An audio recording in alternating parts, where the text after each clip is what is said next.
Okay, welcome to the Sneaker World Order, the first episode. My name's Ashley. We'll go across the board. So if you'd like to introduce yourselves, and here we go. So, I'm Aiden from ACS Sneakers. Feel a little bit like, I don't like introducing myself. I'm Aiden from ACS Sneakers. I'll leave it at that for now. Ease into it. Okay, well, let me ease into it like Aiden again. I'm Blazer Reggie, okay? I am what you call a guy that is from across the world from them two. But other than that, I'm gonna just ease into it then. I'm gonna just ease into it. Blazer Reggie, that's all I got. So let me just ease into that. No, that's cool. That's cool. So basically, it's a sneaker podcast, one like never before, although there's probably one a bit like it, but two English lads, one American, and we're just going to talk sneakers. We're just going to get into it, and we're going to talk about all the latest drops, what we've copped, what we're missing out on, international exclusives, European exclusives. We get stuff a couple of months ahead. They get stuff that we'll never get, So basically, a little brief summary of myself. Been sneaker collector for over 16 years, probably the eldest out of our little trio. Remember back in the days of queuing up outside Foot Locker, making loads of mates there. And today on feet, if we just do a cheeky, nothing special here, just a little New Balance, rocking a New Balance, just a 992, made in the USA. So they do something right over there, Reggie. And let's make New Balance quite well. Although the made in England aren't too bad. That's just what the dad shoe. Wearing the dad shoe today. Got the school runs in the morning. Comfort over anything hype, to be fair. Just had to wear the New Balance, huh? Okay. Feel free. Share. Well, I am obviously, as Ash said it, from America. I am talking to two English lads, okay? If I get to say that, English lads. Yeah, that's fine. Talking to two guys, man, that I deeply, admire. I'm really excited to get this podcast on the way because I have a lot of things to say about the sneaker community that is getting away with a lot of things. So I'm glad I'm here, be able to spread my feelings out here. But my on feet, I have on slides, okay? But I have on slides because I just got off work. So don't laugh at that, okay? I just got off, okay? But I've been sneaker collecting since long as I can remember. I want to say since I was maybe 9. So I'm 22 now. So let's see, what's that? Almost 10 plus years. Well, 10 plus years. I can remember my very first shoe, man. It was a Blazer. It was a Nike Blazer, all black leather with a reflective swoosh. I wore it. I wore it to probably all the way to it had holes on the bottom. So I remember that very first shoe, and because of that, my YouTube channel is because of that. For those who always want to know what Blazer Reggie was, it was my very first shoe that I can remember. And I just put my name. So now we're getting exclusives on the podcast. That's what we're doing. I will not put that on the channel, but only for this podcast. That's where you get Blazer Reggie. Only exclusive. So that's all I gotta say. Aiden, let you take it away. I'm with you. I'm not gonna lie. I'm wearing slides as well, but I was wearing these on the school run. So I was wearing the Skepta Tailwinds today. First time breaking them out. Man, I'm feeling these. Like my little lad was walking me on, was like, "Are they Spider-Man shoes?" I'm like, "Damn right, these are Spider-Man shoes." You know what I mean?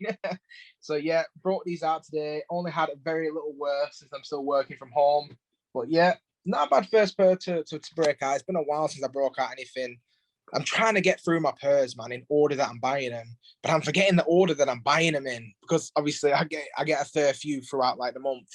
So like trying to keep up with it. I mean, I only got them like a week ago, so I'm kind of breaking my own rule. But as soon as I got them out of the box, I had to throw them on. I mean, there's no light in here, but like this iridescent panel at the back, like it lights up, and I was just like, it was sunny.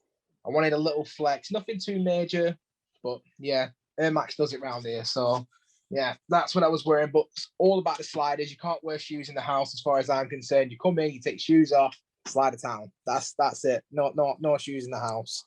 See that? Well, that's all wooden flooring in mine. I'm not sliding. I will slide if I wear sliders on my wooden floor, and I'm telling you, I'm straight through a door.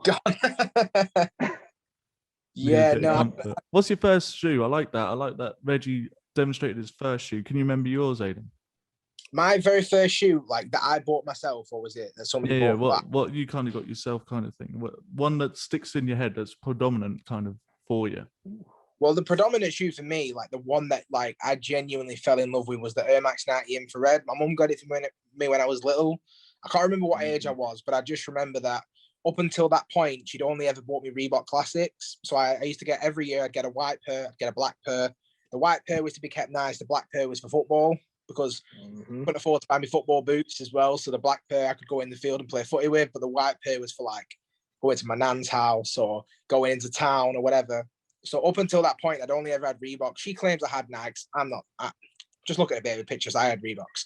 So I wrote Reeboks exclusively as a baby. And then I got to like, I must have been 7 or 8, and I got my first pair of Air Max 90 Infrareds.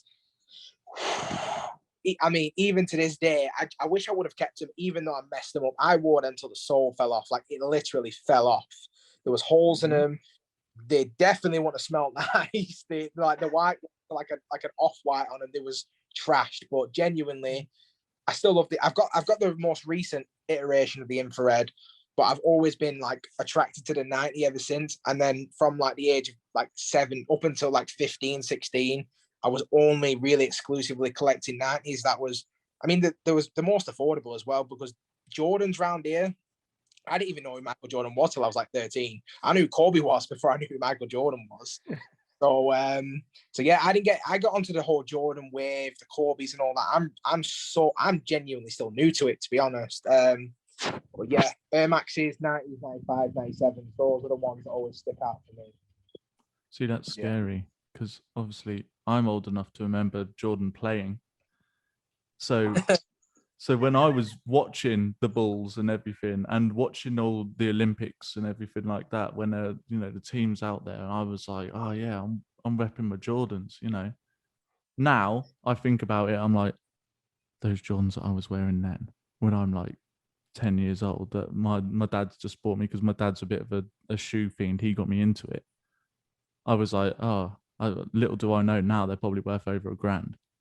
Yeah. Like £1,000. I'm just like, but I remember the first pair that I was working in like for a spa shop when I was like 13, 14. And I remember I was like, I'm gonna get a decent pair of, something to flex with, some Air Force One highs with the strap that you can't even find. Like the colorway I had, I can't even find now. It's like a UNC blue, and I can't even find it anymore. I was just like, I'd love to buy another pair, because I had them when I was like 13. I'd love to buy another pair. I've looked. I'm pretty sure on StockX that you're looking $800 odd. But I remember paying about 60 quid and being like, yeah. And then, a few years later, Dizzy Rascal comes out and it's like, fix up, look sharp. And he's talking about Air Force One. So I was like, yeah, I'm repping them. That's cool. And, back when grime was in its early days, and obviously UK being kind of grime central of the world, and living in London at the time, it was a very different scene. Like, I'm pretty sure I'm from the south, Aiden's from the north. We've got very different styles. Like everyone says, like the north's 5 years behind the south. It's true, isn't it? Like there's that age old kind of, oh yeah, you can be wearing the latest fashion in London, go up 5 years later in Hull and it's the latest fashion. Yeah. Do you know what? I do agree with that, because like, I'll be honest, I think what a lot of people do, especially here, and I would say I can't speak for everybody, because some people do have their own individual styles, but I remember the days of Dizzy Rascal. I remember the early days of Skepta and that, and I really wasn't paying attention to them. I was paying attention to the older guys on my estate that was rocking TNs, and I knew, discernible characters, but they had the best things. They had the nicer cars, they had the TNs, and I was like, I'm getting a pair of TNs even if it kills me. So like, I think TNs were obviously a bigger thing in London because we had 90s here. We was primarily 90s, 95s, 97s. But then when everybody started rocking the TNs in London, by the time I was coming up, it was like TNs were old in London and something else was the case, but the TNs were big here. So I won't necessarily say 5 years. Let's call it a few years. You know, not as close to 5 as we'll allow. We're definitely behind London. But you could even say that parts of the north are behind Manchester and Birmingham because they have a much more advanced scene than us. I mean, Preston, there isn't even a scene. If I see anybody that's wearing a Jordan, we take a moment and we stop and talk to each other. We are now friends. We are part of a very exclusive club here. There's like 7 of us now. So, yeah. But that's the thing. That's another thing. So sneaker wise, how often in your areas do you give the nod? You know what I mean? Like you really recognize someone's wearing something, some heat. Is that as much anymore? Because I remember years ago, I'd be able to turn around. If I saw someone wearing a pair of Jordans, it was rare. And they were a sneakerhead. You knew that they were a sneakerhead because they're wearing Jordan 1s. Now, if I see someone wearing Jordan 1s, I don't know whether they own 100 pairs of them from back in the day or that's the first pair they've ever got. Why am I going to give the nod to somebody who's just following a trend? Yeah. So what do you think about sneaker culture, say 5 years ago or pre Last Dance to now? What are your thoughts on that? Well, I guess for me, it might be different over here than over there where you guys at. Because over here, it's like you can literally walk down the street and you can instantly see somebody wearing the latest Jordans or the latest Nikes or the latest Adidas, Reeboks, or whatever. So over here, even if you go back 5 years or to the Last Dance TV show that they had, what was that, last year? Was it last year? Or, yeah, I think it was, 2020. Like, even if you go back then or 5 years ago, over here, it was just like, you're not going to get a nod unless you're wearing something that is like exclusive. Only a sneakerhead would know that's exclusive.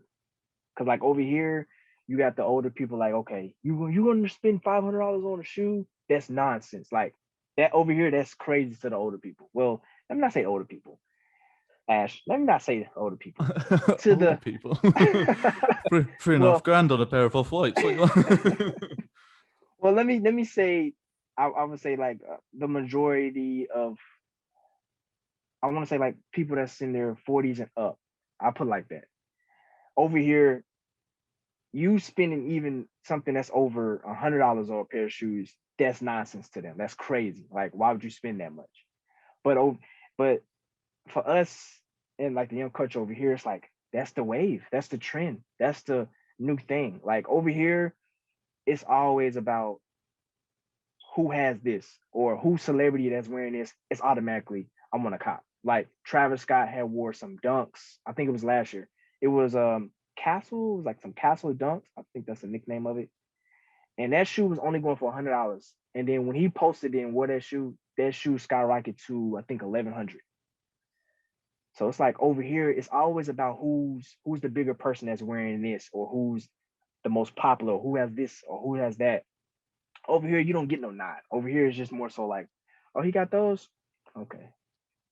Keep it moving. Like that's over here is bad to me. It's bad over here because you don't get the nod like you used to. It's horrible. In my opinion. I don't know about y'all, in my opinion. I mean, it's different here for us. I mean, for me, like, I'm still really new to sneakers. Like, I'll be honest, I have been into sneakers for as long as I can remember, but like I'm not going to go too deep into it because it boils down the whole thing. But obviously, just for anyone who's listening that doesn't already know, I was homeless from 15 to 20. You know, I've got kids. I couldn't afford to buy shoes. I could afford to buy one pair of shoes until I was 23. Like I worked 40 hours a week. I've always provided for my family, but shoes never a priority. I finally worked myself to a position where I now have more than enough money to afford the luxuries, which are shoes. So I got my first pair of Jordans at 23. I'm 20. Oh, no, sorry, 23 and a half. I'm 25 now. Now I have 20 pairs. So I can afford it now, but it's more of a case of I'm still new to it. So when I look at people like, I'm trying to give the nod to people, trying to give them the benefit of the doubt. So, you know, if you have only maybe 1 or 2 or 3, I'm kind of like, if you get, I feel like when I got the nod the first time, I was gassed, tripping, honestly, gassed. As soon as it happened, I was like, right, I'm finally getting somewhere. So I try and give it to people where I can. And there's an example, because recently I was in town with my kids and we all wore the Carmines. Me, my missus, all 3 of our kids all had the Carmines on. I'm walking Pink past you. bottoms. Did any of them Yeah, have pink? no, all good. All midsoles were absolutely fine. Although my kids are trashed now. My oldest lad and my middle child trashed. I love it. I absolutely love how they look trashed because they loved my middle child. I don't like Jackson, my second oldest. He loves Jordan 6s. He had the infrareds when he was 3, and he's got the Carmines now. He's asked me for the Travis Scotts for like 3 times now because he sees mine. He wants the Travis. He loves the Jordan 6. Like the 6 is his shoe. He doesn't like the 5s. I've got him the 5s before. He just doesn't. The 6 is his shoe. He loves it. So he was wearing it. And I remember I was walking past JD, and normally I don't really see anything, just Air Max. But the guy who worked in JD was wearing the Bordeaux 6s from 2015, with the Nike Air on the back. And he clocked me in my Carmines. I clocked him in his Bordeaux.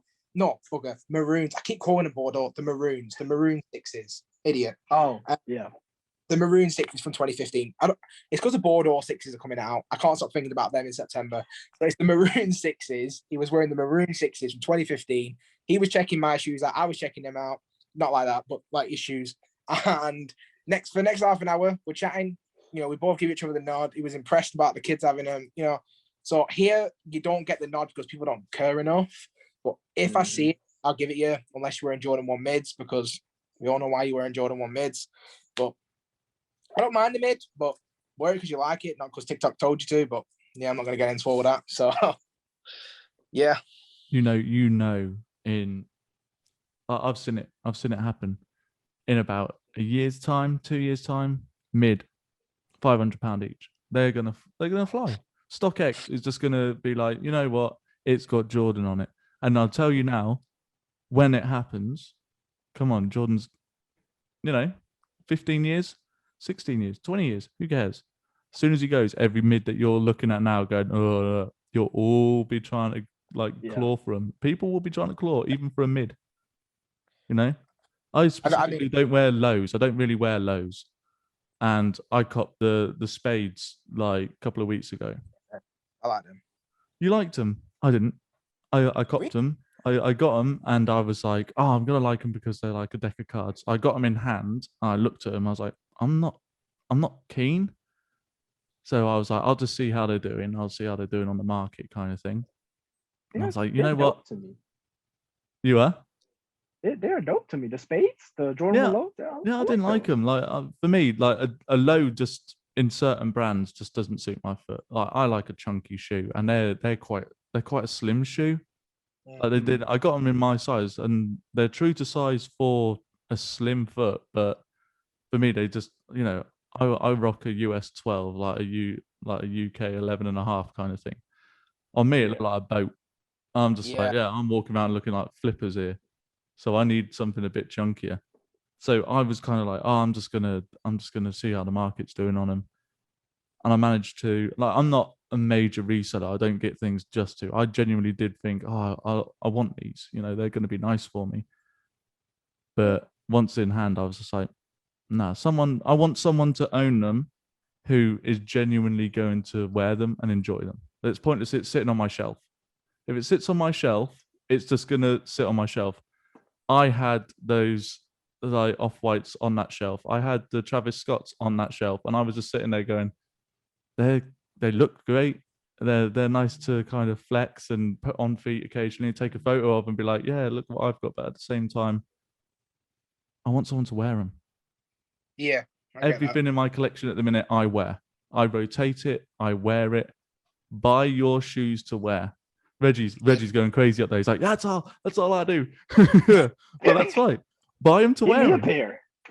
You want? I would love to have it. I would love to have your pairs. Then you gotta sell them. Nobody give it to me.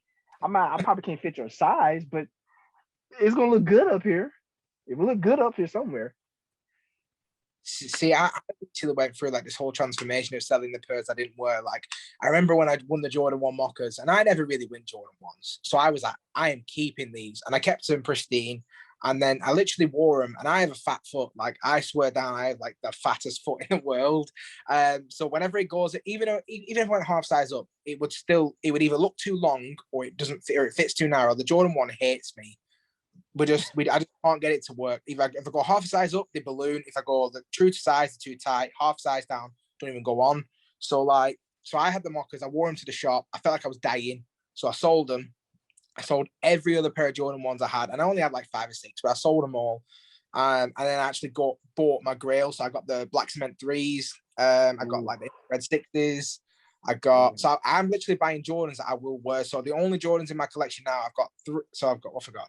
3, 5, 6, 7, 11, 12, and 13. I'm looking to add 14s and 8s, but like I'm literally, if it ain't going on my feet, it's not staying, because like obviously, as we touched on before we went live, like to try and maintain a YouTube channel, you want to get pairs that people want to see, but those pairs aren't necessarily the pairs you want. So you will have to sell them, return them, do whatever you need to do to get your content out, and also, you know, get pairs you actually want. So like literally, like I did a review a couple of days ago. I sent the shoes back, and I have no shame admitting that it's a business model. I'm not a rich man. I can't afford to keep every shoe that I get, but yeah. So like when it comes to me, I've done a massive overhaul.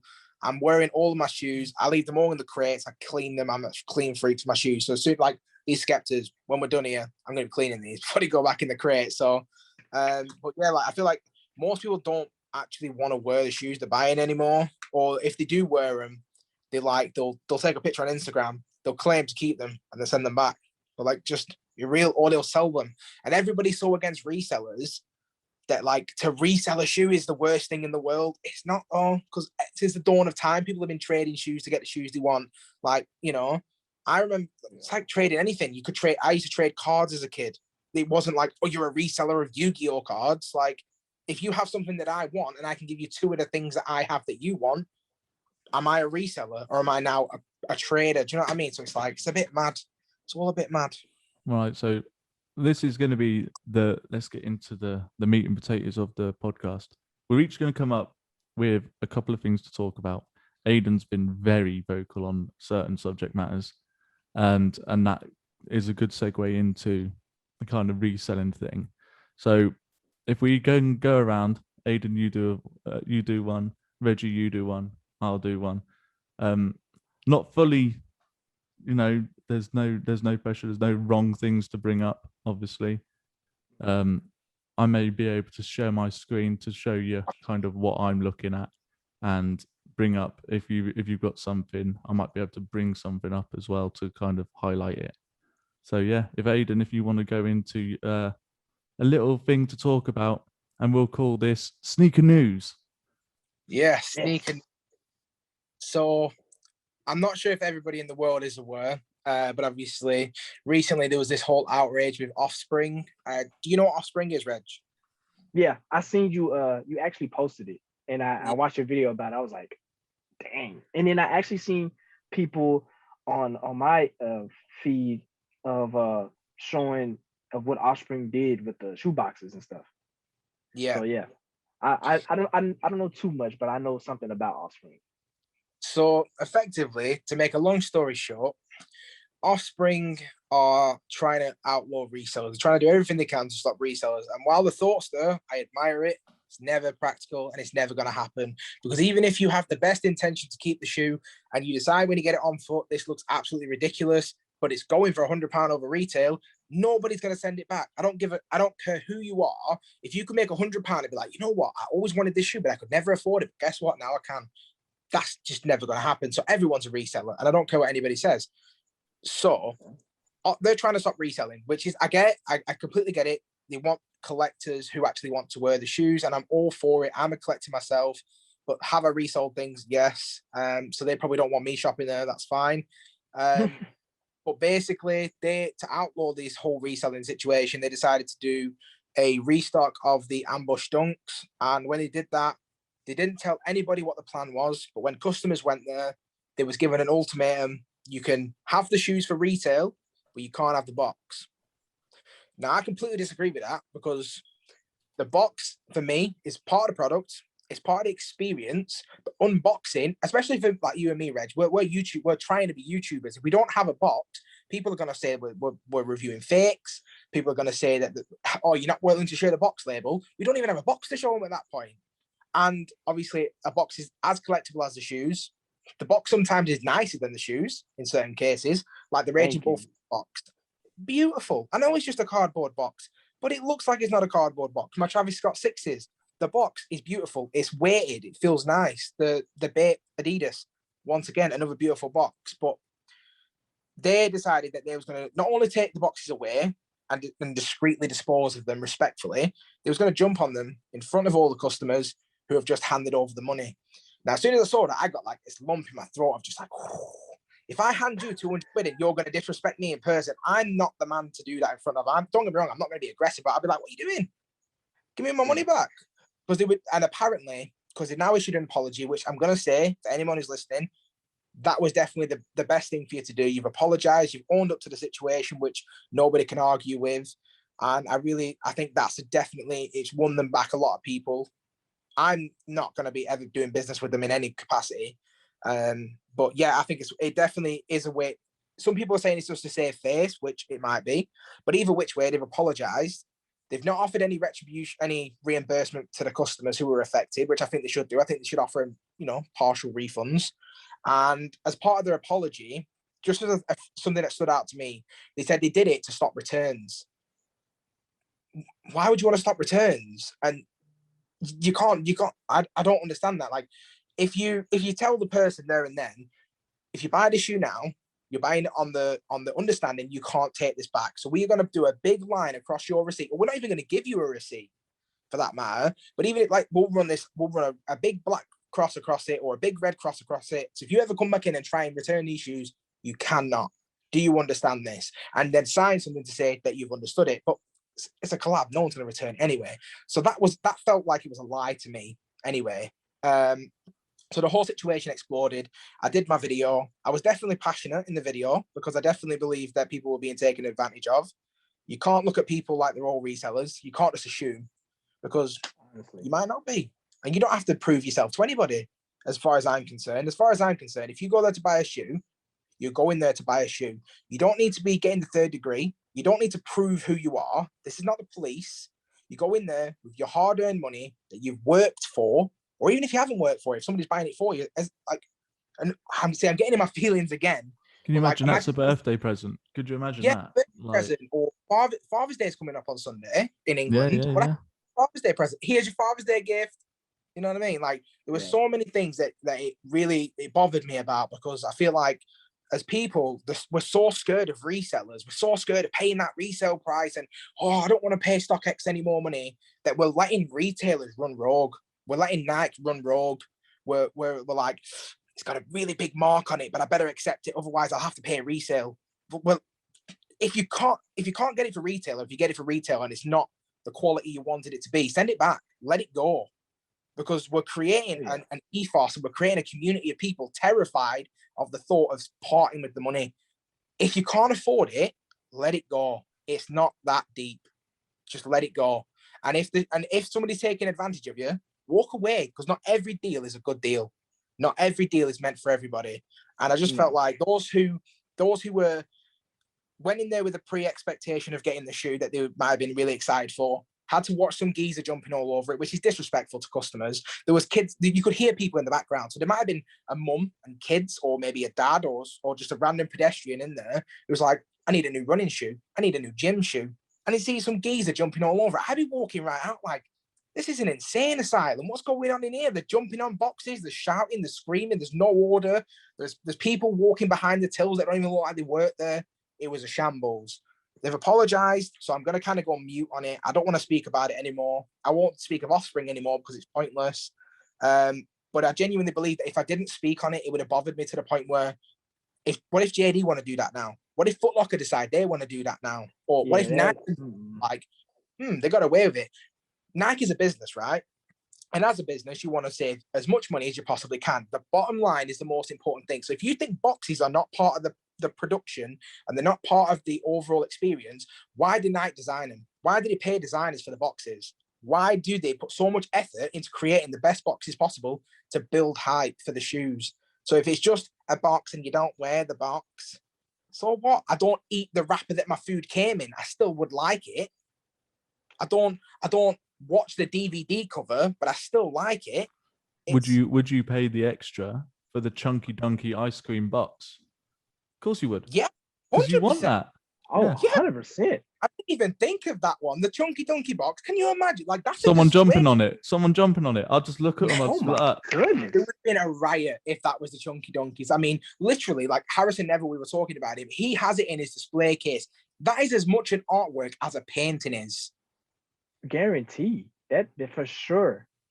One day we will have a sneaker museum if there isn't one already. There might be like little places where there's an exhibit in London at the minute, which is a sneaker kind of an art show, and it's the modern sneaker, and Right. and literally it's got it's got some classics in there. It's got like a player worn like Jordan and everything, and it's got those kind of things. But it also has in there, it's got like a printout, and it's got loads of different varieties of boxes and how far they've come and stuff. You imagine? So all of a sudden, that's no longer art. Exactly. All art. It's like it's the I don't know, man. I mean, like for me, like when I first started, even now when I'm doing my reviews, like opening up the box for the first time and you're looking at it, it's like the pulling back the tissue paper. You're building your own suspense. You're building your own momentum, and it's like if you just plop them in a bag and you take them home and you're in this bag and you plop the bag down, it's empty. It's an empty gesture. It could be the best shoe in the world. It could be a Travis Scott one, but if you don't have the box, you don't have like the the box is everything. It has everything on it. It has the style codes, which you might need for some reason. It has your sizing information. It's effectively there for storage if you need it to be there, because not everybody wants drop fronts. Not everybody wants specific shelves. People like to store them in the boxes for practicality reasons. And my biggest argument was people were saying to me as their counter argument, well, you don't wear the box. And my argument to that is if Nike as $1 billion brand feel that you don't need a box, you won't get a box. They ain't giving this to you free. This is part of the overall price. So let's say the shoe costs £175. Whatever the box manufacturing and designing cost, it's in there. It's in there because Nike want to save money. As we've seen with the dunks, like the quality of the leather on the recent dunks have been really bad.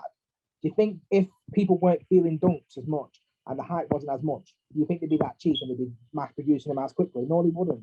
It's all about the bottom line. The box is part of the product. So to rob somebody of the product is effectively justified as saying you can buy the shoes, but not the insoles. If you want the insoles, give us £50 more. Yeah, it's like some people specifically buy certain things. Like if I was looking on eBay and I wanted just to get a pair of beaters, if I can see the exact same shoe, but this one's coming with a box and I'm paying a tenner more, 9 times out of 10 I'm paying that extra tenner because this one comes with a box. And not only that, people that have boxes generally have better care for the shoes. I generally feel like that is the case. That might not be the case across the board, but like you say, if you do go look for a secondhand pair of shoes, I always feel more comfortable knowing that A, it's real, B, it's a case that it's being generally taken care of more often. Because if you don't have a box, you don't know what environment that shoe's been exposed to. So if you're buying a leather shoe and it's been or a suede shoe and it's been exposed to constant sunlight, it's going to have faded. There are so many things you can think of and so many counter arguments as to why it was a bad decision. And this is why I kind of want to put the onus on the apology, because I think the apology is as important as the action. So I don't really want to kind of be like sticking the knife in when they've apologized, because I genuinely believe that was a really big thing for him to do, especially so publicly. But at the same time, we also can't just let it go to the point where we just forgive and forget, because we can't forget these actions, because actions like this cause repercussions in other areas of other businesses. So like maybe like resale shops might outlaw boxes or might try and now charge more for boxes. So, for example, like if you have a resale shop and they say, well, Offering got away with it technically, so maybe we can start being like, if you can buy the shoes for £100 as they are, or £150 with a box, and that's just becomes a standard thing. We can't be allowing as a community people to be taken advantage of, and it's like every week there's a new scandal that's coming out, like Foot Patrol releasing the Kobe's. Nothing's happened. Like, how can you let that happen? But I've talked far too much. I'll let Reggie go before we go into the night on these boxes. Nah, I totally agree with you, man. To me, I feel like shoe boxes tell the story of the shoe, 100%. Like even if it's a plain little simple box, I feel like it tells the shoe, or it is going to tell you what the meaning of the shoe is. Yeah. And for them to smash that box, that's to me is just disrespectful. Because for one, I love having different color boxes and having different meanings of shoes, like the Turdunky Dunks, Yeah. the special box when they came with the food, the box with the fire, like it's like an oven and stuff like that. Like that right there, it tells a meaning of a shoe, and it shows that they went all out and dedicated everything prior of the shoe. So for them to throw the box and damage it, it's crazy. It's to me, it's crazy because I would love to have a the ambush dunk, and especially the box because it's black with the words ambush. I would love to have that. Like it's already bad enough that some of these shoes that come out, they don't have that special design on the shoes, or I mean on the box, like other shoes, like the ambush have the Travis Scott ones have special details on the box. What was that Is video? The Harrison Neville one. Did you see it? He got that big container with all the food.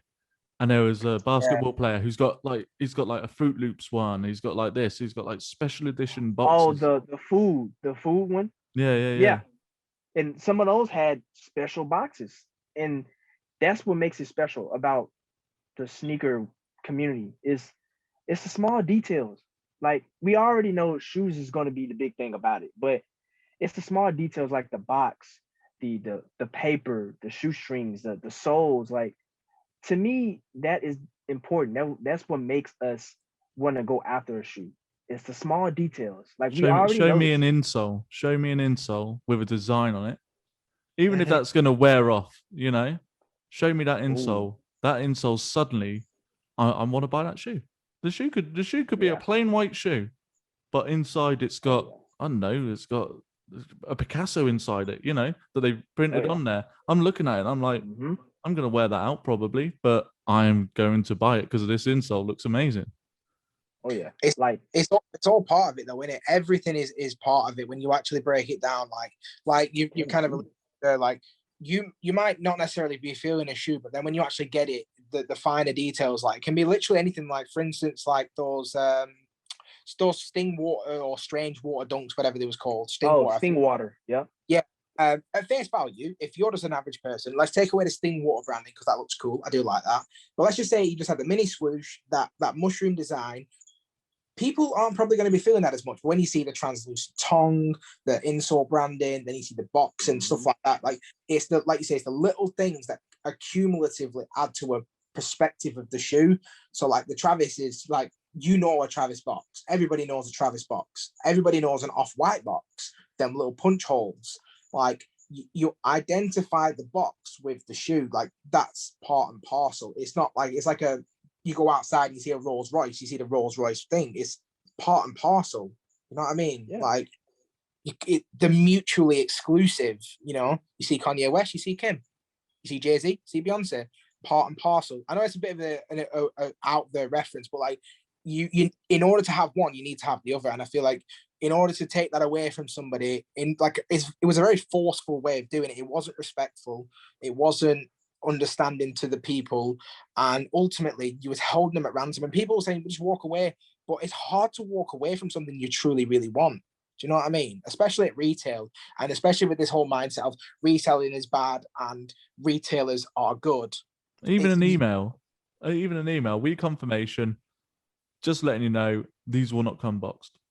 Yeah, because I spoke to 5 people that were there, because initially the footage that was coming to me was from people there, and then it started to surface on TikTok, and then it started to surface on stories, and obviously, as you know, it's then just everywhere gets hold of it. But the messages I'm getting, because I like to believe that my YouTube channel has given me the opportunity to make friends and to build relationships with people that I otherwise wouldn't have or wouldn't have tried to.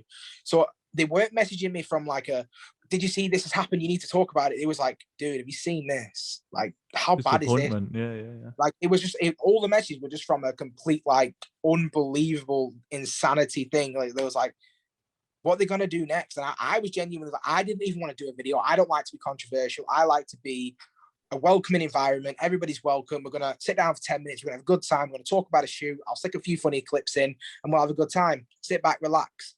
But this, I was just, even now, I was so animated about it because, you know, at the end of the day, if we have a platform, whether you have 5 subscribers, 5 million subscribers, if you have an influence and you can talk to somebody and say, listen, not every deal is a good deal, and not every offer you get you should take, because ultimately that 175 pounds has not really given you the full value, and it hasn't even affected resale, because if anything, the ones with boxes go up, the ones without boxes stay where it was anyway, and then the people without the shoe boxes, the ones that were destroyed off the market, it becomes an infamous story. So if anything, it adds value to them ones without boxes, because, you know, as we all know, we tie moments in time. So you might buy Air Max 90 infrareds. I attach my childhood to them.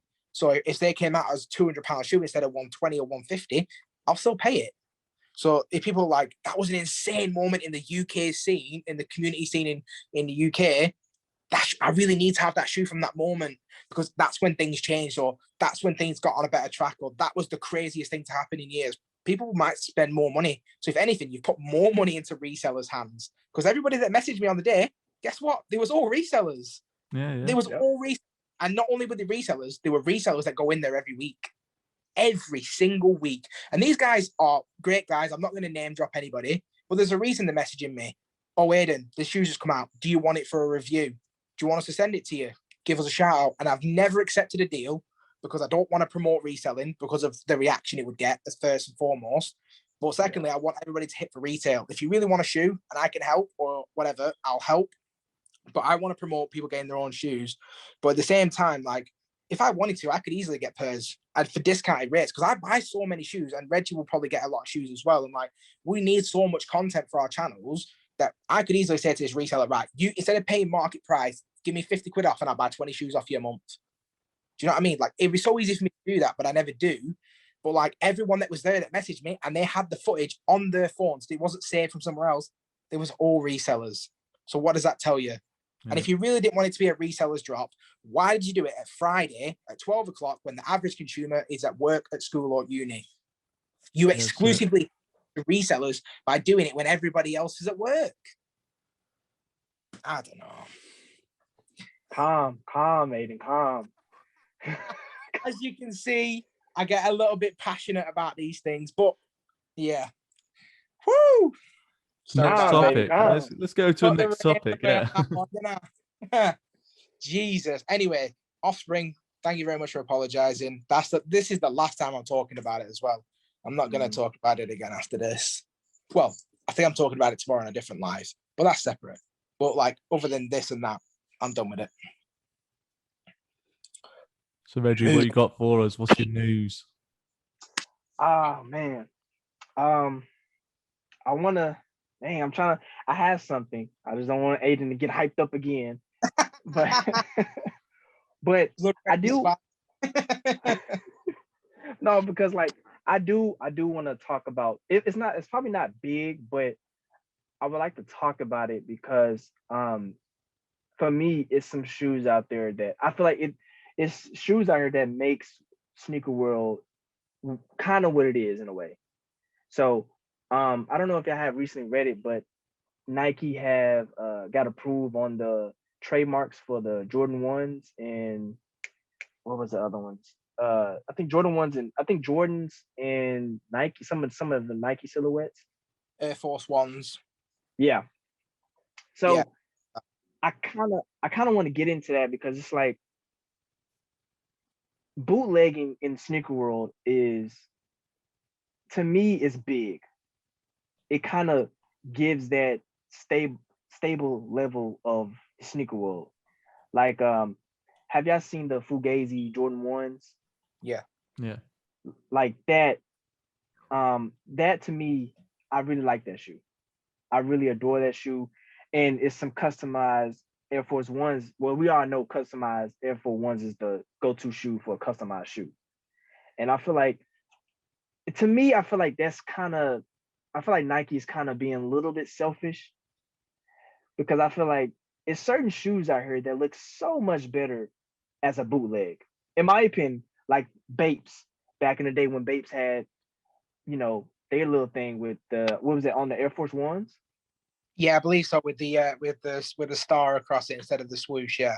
Right. I see, like that right there. That shoe, if you go look up one of them pair of shoes, those are like at least easily going for maybe 1,000 plus. Mm-hmm.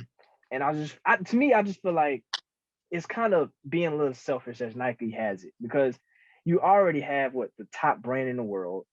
Like, you have $1 billion company. Like, what else do you want to take away from the sneaker community? That's just my thing. Like, I feel like it's kind of selfish in my eyes. It's a little selfish that you guys are taking away bootlegging in the sneaker world that's been here for a long time. Like, why you haven't done that years ago? Why haven't you, switched it up or changed things or made a rule for it? Now you want to come out and just lock it down even more. Like, why? In my eyes, like, why? What would be your reason to be more selfish? That's just me. I just want to kind of get that off my chest, because it's like bootlegging is big in the sneaker world. It makes some things, it makes some people feel comfortable buying certain things because it's a bootleg, because that's what their collection is made of: bootlegs of Bapes or Fugazis, or or like I told you, Ash, the Warren Lotus, I think that's his name. Yeah. He did Like, the Jason with the yeah, the Jason swoosh. I personally would like to cop all his pairs of with the Jason swoosh, but ever since he had the lawsuit with Nike, he can't make nothing close to that. So it's like that right there is a legendary shoe in my eyes. That's the grail, and now I can't get it because of you want to be selfish. I I just want to hear y'all opinion about it. That's just me. That's just See, me. but personally, if people want the real deal, they'll buy the real deal. That's how it is. If I want a Supreme t-shirt, I'm going on Supreme. I'm waiting for the drop. I'm trying to get it. If I'm going on eBay or Amazon or something like that and putting in Supreme, and suddenly it's like 12 quid for the same t-shirt, and I'm having to order it in a quadruple XL because it's Asian prices, Asian sizing, I know what I'm getting.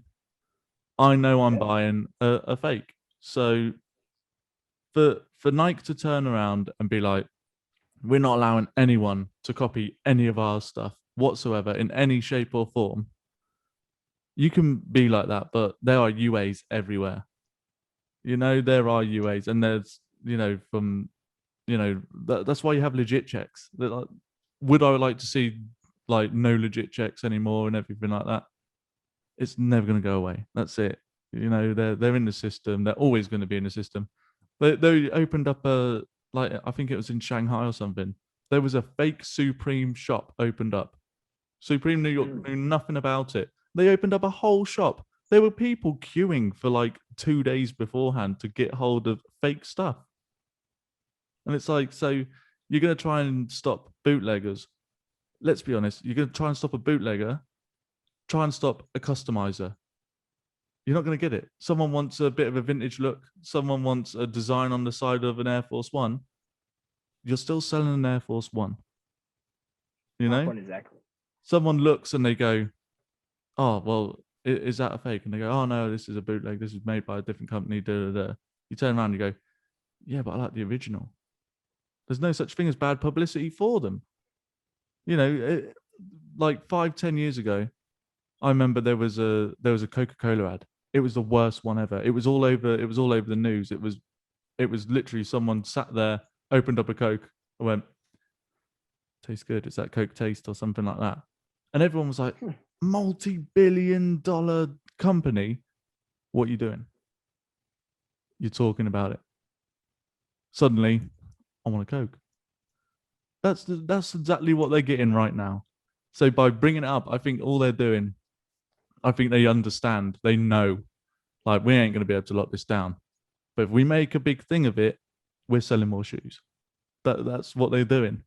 No, there's no negative. Like Offspring, like we've just said, I won't go back into it, but Offspring's suddenly at the forefront of people's mind. Now, if Offspring is suddenly going to tie in with a different company, Offspring suddenly get bought out by Adidas or become an exclusive kind of holder of something, they're going to go, oh, well, they've just got a load of publicity, free publicity at that, because other people have been talking about it. Here we go. You know, like if I want to be if I want to be in a brand, am I going to want a brand which is talked negatively about? Well, I want a brand that's talked about.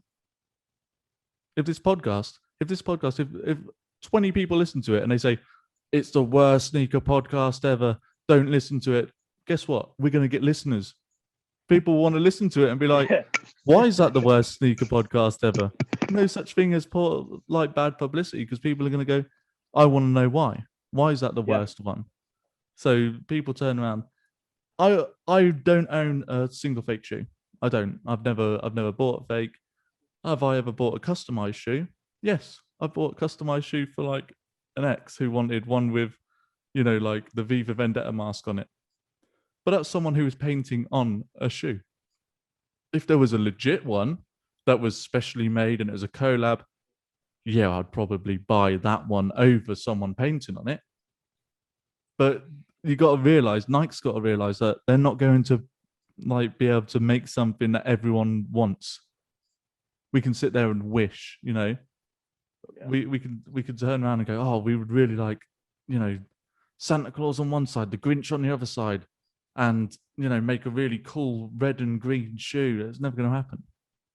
If someone can make that for me, I'm going to buy it because I want it. Yeah, I want a special Christmas shoe. You know, oh, I want that sole taken out. I want this shoe, which is an exclusive shoe. I want those olive sixes, the Travis Scotts, to have a glow in the dark sole. I'm going to rip that sole out. I'm going to put a glow in the dark sole on it. Suddenly, what's Nike going to do? I've got the shoe I wanted. So I think Nike, it's, oh, I'll kick up a stink because I want to sell more shoes. They're a business.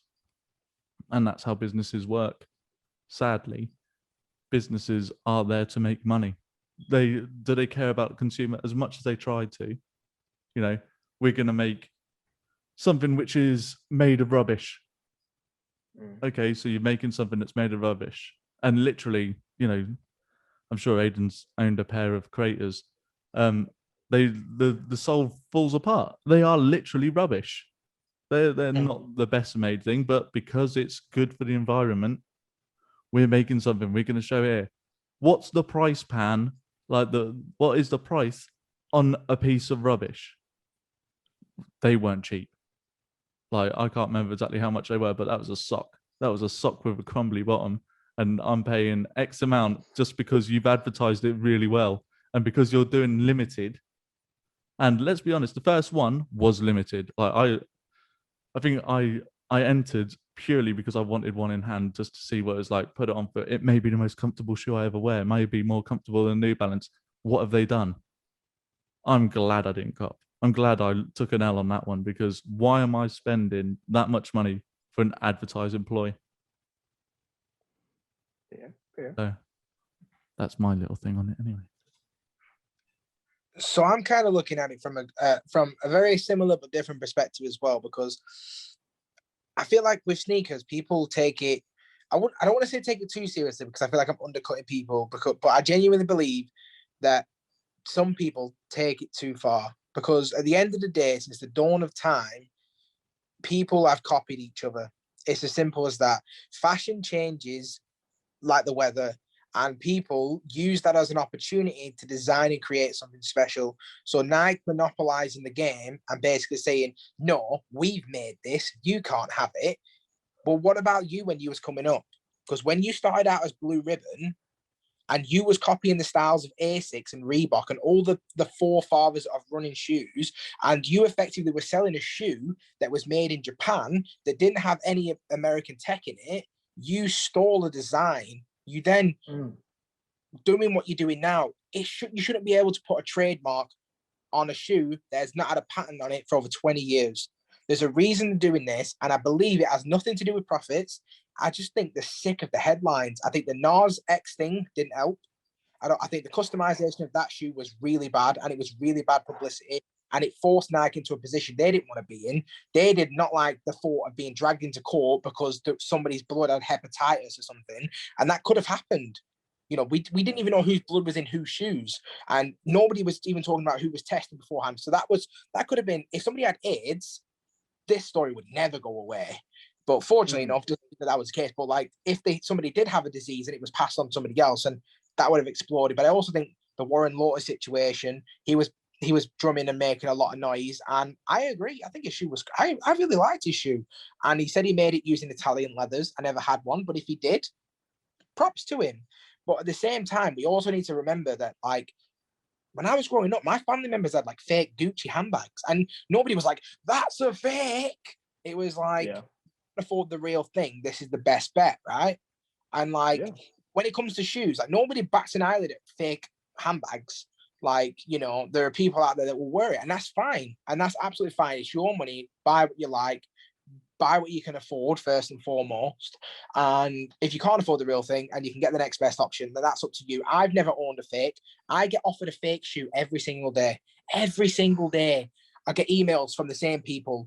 Hi, I've emailed yesterday regarding a partnership, and I always decline. I don't want to review fake shoes. I don't see it as a slight on anybody that doesn't, you know, that likes wearing fake shoes. If you want to wear fakes, that's your money, that's your decision. But we also need to take into consideration other things, like, for instance, Shaquille O'Neal. He made fake. I'm not going to call him fake. That's disrespectful. He made cheaper Jordans. So exact same Jordan mold. So they'll have been crafted in the factories the exact same way that the Jordans were, but they slacked to Shaquille O'Neal on it, and now give them a pass because they're sold in Walmart and they're sold in Target, and it's for kids underprivileged. But when a customizer wants to, for instance, maybe be a tattoo artist and doesn't have anybody to tattoo on, draws his stencils on a shoe and then sells the shoe to put him through high school or college or whatever, like, you're taking creative control over things that you don't need to. Everybody knows who Nike is. Everybody wants to be endorsed by Nike. Everybody wants to be a Nike athlete. You've got the monopoly. You've got your running side. You've got your sports. You've got your streetwear. You've got Jordan brand, the biggest brand in the world. Like, everybody knows the Jumpman. Do you know what I mean? So, like, it feels to me like they're just playing Monopoly, and they're just like, knock the pieces off the puzzle, you know, blah, blah, blah. And they just want creative control. But at the same time, people want to customize an Air Force One and sell it, and they're selling it to fund creativity that they'll. I mean, look at what Virgil Abloh does. He's not exactly a creative genius. I mean, don't get me wrong, some of his shoes have been revolutionary, but like the 50, really? The 50? Yes. Do you know what I mean? Like, I'm copping the grey pair. I am copping the grey pair. Like, yeah, me too, and the rest of us. Even if they made that shoe a Super GR, I wouldn't touch it. you know what? Grade. I've heard that they are going to be exclusive to area, so you got to think, like, they won't. They're going to limit them. You know they're going to limit them because that's the only way he's going to make money. He's going to turn around. Like, how many states is there? 50? 50 states. Over here, yeah. So 50 states, one per state, one colorway per state. But 100 like, pairs, 100 pairs each state. Try and get them. Go ahead, Aiden. Sorry to cut in, but like, I know this is going to sound a little bit controversial, but there's 48 grey, one white, one black, right? They need to be very careful where they assign these additional colors to, because it could be very easily turned into something that it doesn't need to be. If they assign the whites to a specific, say for instance, a highly white area, and they swap the white colorway in that region, if that's what they're doing, this could turn into something that doesn't necessarily need to be. So that's it. Another Black Lives Matter movement, which, don't get me wrong, is a very important movement, but you put the wrong color in the wrong area. Yeah, you're right. You're gonna get a lot of backlash off that, couldn't it, really? Yep. And you could be completely sending the wrong message out to the wrong people, and that could, you know, because we're trying to create equality over here. You know, we're trying to all be with one another, and you know, I mean, I'm not going to get into it because of that, you know, but I don't really like touching on it because I just don't like the whole thing. You know, I don't see all that stuff. I just see it as, you know, we're all one. But I'm not going to get into it anyway. But like I say, if they say, for instance, if they did something very stereotypical and they said, I don't know, I don't even know how the demographic works, but let's just say they smack the black one in New York and the white one in Washington, that's going to raise eyebrows, isn't it? Do you know what I mean? Yeah. Or and then everybody else, and then so are you then saying that everywhere else in America is bland by giving them grey? There would be so many questions raised. It's such a dull thing. And I genuinely believe that Travis Scott is going to overtake Virgil Abloh as the key, most important collab. They've already lost though. Travis, if they lose Travis to Adidas, and Kanye went, they lost Jerry Lorenzo, they need to lock Travis Scott down for like 5 more shoes because Virgil's not at it. His last few shoes have been poor. Even his off-white 5s, I like them because I like Jordan 5s and I like the fact that they're throwing back to the metallics and stuff. And the sale ones I do like, but like to most people, it's just piss yellow. Nobody cares about that really. Yeah. And it's just like he's getting. I feel like his success, whilst is very, very impressive, you need to do something else. You can't just keep riding the coattails of your former success. And this is poor showing. If this was any other shoe, the Dunks being played out anyway. They're already releasing GRs of off-white Dunks, like those Michigan ones that they've just done, and the Stadium Green ones or whatever. Those Warrior Green. They're literally just the off-white Dunks without the stupid laces. Yeah, that's right. You got a point. Very, very lazy. Very, very lazy from Nike and from Virgil Abloh, in my opinion. There's so many other shoes you could touch on. Do something that nobody's touched on for a while. The Blazer, that would be a wicked shoe. It's a brilliant canvas to work on. Nobody's really touching the 97. Like they'll smack someone on the 97 and then it'll go away. You never really see anybody touch the TN or whatever. Like it would be just nice to see a different shoe every once in a while instead of just there's a Dunk coming out Saturday, and then that week after that's a Jordan 1, and then the week after that it's a Dunk on then it's a Dunk high, then it's a Dunk low, then it's a Dunk, then it's a Jordan 1 again, or it's a Jordan 1 mid. It's just a bit played out, isn't it? Every single week. So honestly, yeah, no, because I totally agree with you on that. My main thing with the 50 thing is like I can see it right now when this pair comes out, and I believe it's coming out July 29th. Yeah, I think when I seen on Instagram is on July 29th. And I feel like if all 50 comes out, regardless where you put them, I feel like all them pairs are gonna go for at least 5 to 6. And I feel like that's worse because over here, the Michigan off-whites, the UNLV off-whites, and the green and white one off-whites, they are going for already 500 in my size. No, 550 in my size.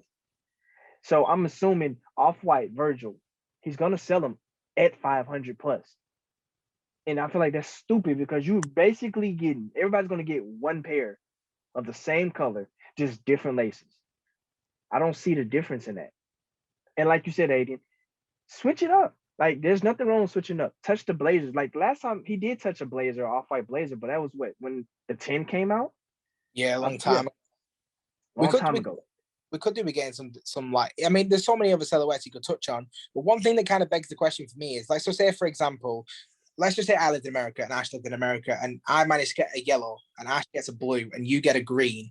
What happens if I want the blue? Do I just take out the lace and put a blue lace in and then technically I've got his stay? It's super lazy and it's so easy to fake because the Dunk is so easy to fake anyway. They never normally get it bang on, but they're quite easy to make anyway because they got the molds.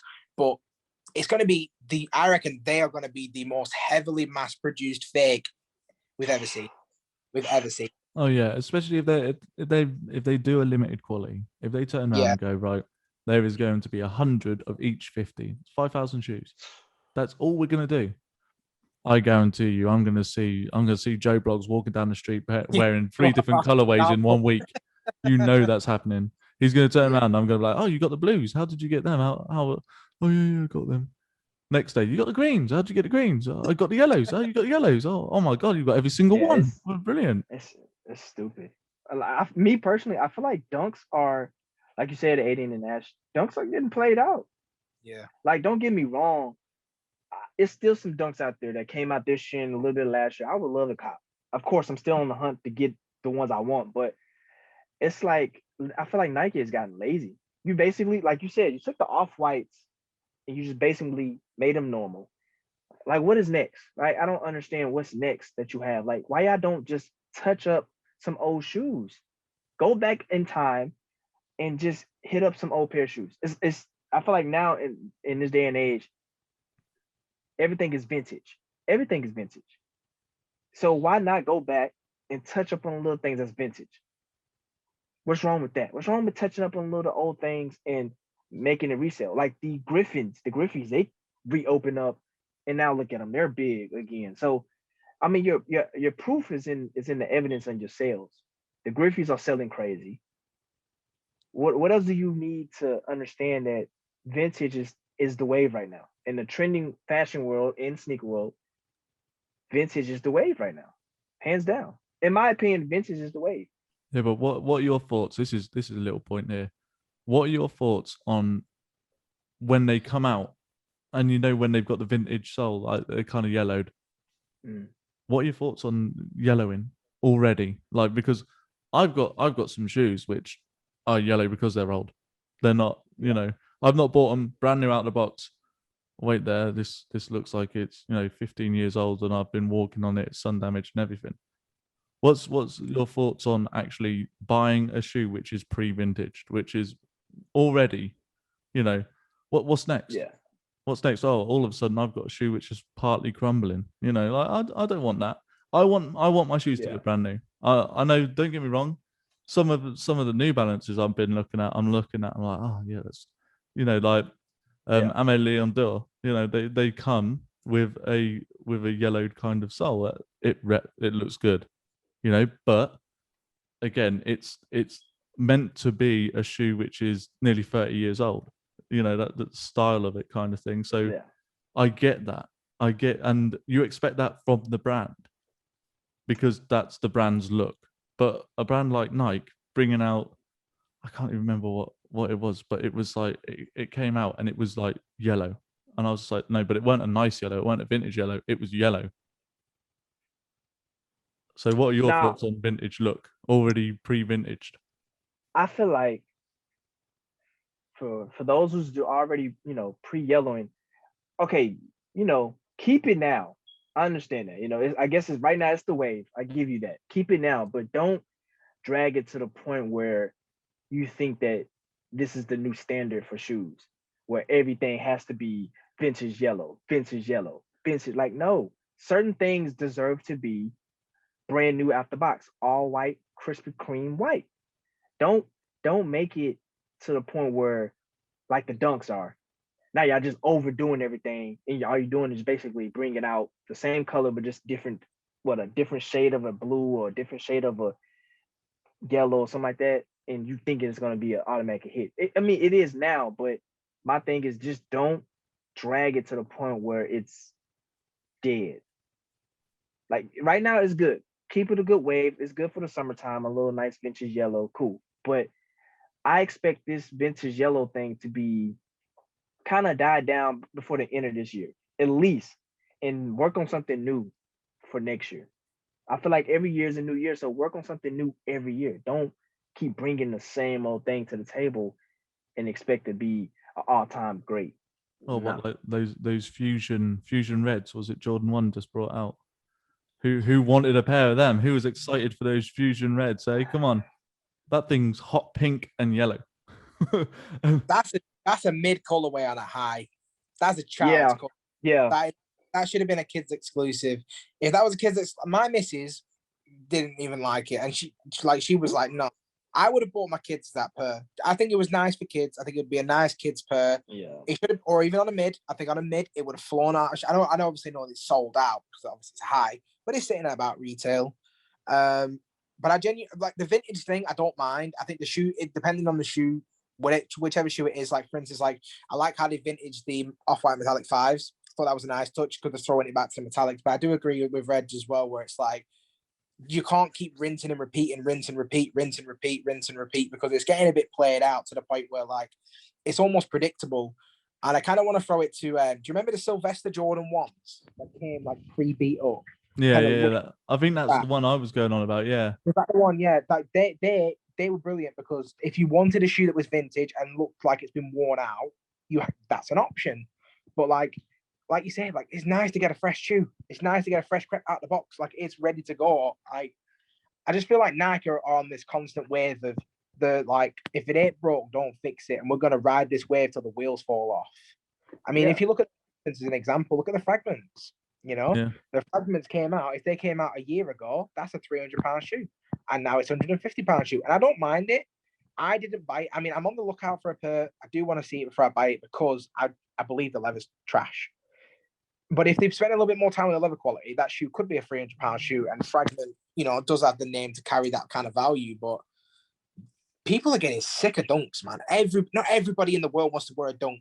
The same way not everybody in the world wants a 350, and that's why they're where they are. You know, you've got to ride the wave until it's at a point where it's safe to climb off and ride a new wave. But at the minute, they're just going to ride it till the wheels fall off. There'll be a gap while they're figuring it out, and then something else will come out. They're gonna, I feel like they're gonna blow away the dunks, and it's gonna go right back. It's gonna go right back to what it was in the early 2000s, extinct. Nobody's not talking about it. Nobody caring for it. It's gonna go out. That's why my biggest fear is with the New Balance 550s. I just hope that they don't come out like how the dunks are. Like my new favorite silhouette of New Balance is the 550, and I just don't want them to blow out the water with the 550s and just like, oh, okay, we're gonna get a yellow and blue together. We're gonna put green and this together. Like I don't want them to blow it out. Because if you blow it out, it'll be pointless to have a great shoe that comes out from the dead and you basically putting it right back in the dead again. Like the dunks, you put them, they just came out. They're the good wave right now. They're at a good point. Don't blow them back into the ground again. It's just, it will be pointless because then you're just ruining another classic that deserve to be valuable. You know what I mean? Like Jordan 1s. They keep making these. All the colorways now, they're played out. I just feel like, man, like you said, the Fusion Reds, to me, those are not, to me, they're not called light Fusion Reds. They're called McDonald's to me. I feel like those are McDonald colors, and they just decided to just kind of slip it in and see if people were going to notice a McDonald colorway or not. Well, that's just my opinion. That is a testing the market shoe. They're literally like, right, so I wonder if they'll buy anything.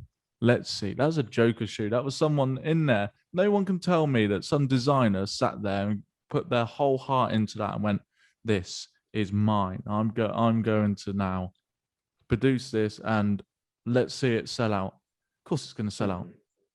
Save the Last Dance was still only last year, and let's be honest, we were all locked in. Yeah. No one had anything. Yeah, no one had really anything to do. It's like, oh well, I know what I'm going to do. I'm going to fuel my obsession. Most people were getting paid to sit at home. They were just collecting money and thinking, I know what I'm going to do. I'm going to make sure when I go out again, I have X amount of shoes. I'm going to wear all my dead stock pairs. I'm going to be so happy. And like people are enjoying it. It's great. It's great for the community in that sense. But at the same time, when you get a test in the market shoe like that and it sells out, people need to really think about, what am I buying? I've got something here to show you. Let's see if I can share my screen. So, okay, while you're getting that, Ash, I want to ask y'all a quick question. How do y'all feel about the court purples that came out? What was that, last week or so? The court purples, what one was that? Yeah, the court purple ones, yeah. I mean, the women's exclusive. Yeah, I think that was it. This is one thing I want to say about this before Aidan, I interrupted you, sorry, mate. But no, go ahead. Why have we got women's and men's exclusive? Why can't we just have all sizes from size 2 to size 15? They can do it. Why does it have to say women's in front of it? They want equal rights, you know? I'm all for it. So give them equal shoes. It doesn't have to be, this is a woman's exclusive. If a woman looks at a pair of, you know, a woman's looking at a pair of shadows, but, oh, she can't get any sizes. Why? Because you've limited it. So, now I have to buy a shadow which is glittery. I don't want a shadow that's glittery. I wanted the shadows that everyone else got, but now I don't get to. I have to wait for a woman's exclusive. Yep. Yeah, I agree completely. And I also think as well that it's really funny that like you say, the shadows, for example, right? So let's just say I'm not going to take a Jordan 1 because that was a little bit too easy. Let's just say a Jordan 3, right? So a Jordan 3, the size will start from what, 6.5, and then it'll go to what, 15, and then they'll have your grade school pair, which will start from like, I don't know, 11 up to size 5.5. So there's a slight gap. There's no overlap, but the price difference is nearly £80. But when they put it as a women's exclusive release, they whack the full £180 on it, even if it's a size 2. Whereas if it was a grade school and men's, and they have the grade school in a size 2, it'd be £100. So whenever they do women's, not only are they pricing them out of it by smacking the whole price on it, they're only doing it to glittery shoes. And whilst I love what they did with the court purple, I think it's a really nice shoe. Making it shiny, making that satin sock liner the way it was, is very much saying this is pretty. Women will want it.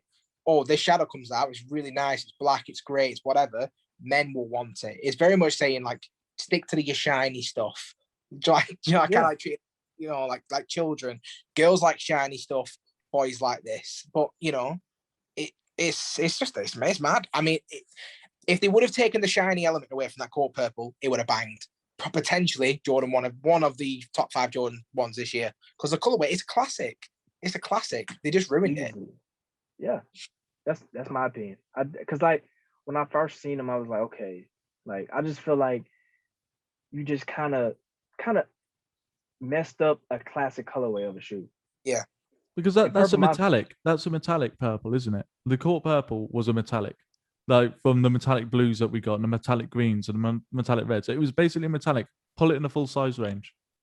Yeah, and that kind of made me mad because like my purple is my favorite color, and for you to throw it out there as a shiny thing to make it a women's shoe only, like you would have had more money if you would have just not made it metallic. Put that beautiful leather on there like we normally do on Jordan 1s. And that right there could have sold itself. Not the shiny metallic. That could have sold itself. I was thinking about copping a pair and I was just like, that metallic is gonna throw me off. I'm not gonna feel it. I'd rather just stick to the original OG court purples. Like you really just wasted your money creating this shoe. In my opinion, you just wasted your money creating the shoe. I feel like I completely agree, because at the same time, like some women's exclusive releases you can kind of get away with wearing as a man, but then that's a woman's shoe. The silver tones, that's a woman's shoe. They're like the satin snakes. I tried to rock them. That's a woman's shoe. Like you can just tell, because they add certain things to them to make men feel uncomfortable in them. I don't know if they do that intentionally, but although like they're really nice, like satin sock liners, they feel nice. It's feminine. It's a feminine touch. It doesn't feel like a man would wear it. I didn't feel comfortable in it. It didn't feel like it was my shoe. And it was just like, and I imagine that women have that the exact same feeling, but opposite way around, where they'll wear a man's shoe, but there'll be certain things about it that'll throw a woman off. And I just feel like there's no exclusivity there. There's no individuality there, because my missus, she dresses like a bloke. Do you know what I mean? She rocks Air Maxes heavy. So she would never really go deep into Jordan brand, because like whenever it comes to women's, it's shiny, it's pretty, let's buy it for women. But like the shoes she likes, she loved the University Blue 4s, and and all those other kind of shoes. They were stupid limited, but like her sizing and stuff like that, it's ridiculously overpriced as well. So when you get to these women's sizes, because there's so few and they're fighting for so little, they're priced out of the game anyway. Right out the gate, women can't even get in. It's just like people botting. Like you think rust pinks, that's a woman's shoe. But how many blokes want a rust pink? Put that in a full size. Reggie loves a rust pink. Put that in a full size. Hey. Well, that's it. No. Like you get every colorway. No one gets the option. Like just put it in a full size range. And here's a shoe for you. See if you like this. Like, can we see my screen? Can we see my screen? Oh, here we go, people. Yes, so we're looking at the this is the Gladiator. What a beautiful shoe. Who's copying this? Are you serious? Who's copying this? Let's see. We liking this? No way. This is awful. No, we're not liking. If Reebok was a person, I'm slapping the hell out of them. Why? Yeah. So this is part of what I'm thinking for my part. So ugly shoes, right? We've seen them, but they sell. These will sell out. I promise you. I promise you. These will sell out. Sell out to do what? But I'm. What can you possibly do in this shoe? Who's seen a foam runner? Who thinks I've that? That's Come on, different. come on. No. Come on, right? So this has got Mason Margiela. I don't know who that is. I'm not gonna lie, I but don't even want to know who that is. to somebody that they're gonna sell out. I genuinely think it's an ugly shoe. It's not my cup of tea, but they'll sell because it looks like that. Just because it looks like that. And this right here is exactly why Reebok skin. Yeah. Because this is terrible. It is terrible. Genuinely, that is awful. But it's not the first time Nike have one as well. It's like aqua sandal thing where you Oh, the one that split. you bought, yeah. It's just funky. It's terrible. It's awful. But the foam runner, I used to call it a washing basket for your feet. Genuinely, I think they're brilliant. Me, I can't wait till the next come out again. I want more. They're brilliant. I absolutely love them. So This what about this one? What are you That's all right. thinking? Yes. Like Yes. Reggie's on this, right? So this Yes. is the fried egg. Yo, that Yes. song looks nice. That's Paperboy. This is Yes. Paperboy. This is fried egg. Yes. But some people are gonna be like, I'm not buying a shoe which is meant to be an egg. I don't even like eggs, but that will make me want to eat some eggs. Yes. It's banging. Like personally, I will get it purely just to rub it in someone's face. I will get it, but it's still not. You know, these are just shoes that we think about. Oh, that like is then this one, stunning. never. Come on, everybody! This is the s.W.o official shoe. One of us is wearing the red, one of us is wearing the black, one of us is wearing the white. Never. If I do, I will wear the black one so I can have a black sock so you wouldn't see all the holes in it. But this is the thing, right? So we're looking at shoes like this, right? I know this whole camel thing is a thing, right? But what did you think of the clot? You know, with the see-through toe box. I thought, what? Oh, look, controversy here. Controversy. So What? I'm intrigued. So I personally, if you're not wearing a good sock, that's a harsh shoe to wear. That's a harsh shoe to wear. Wait a minute. Aiden, you said horrible?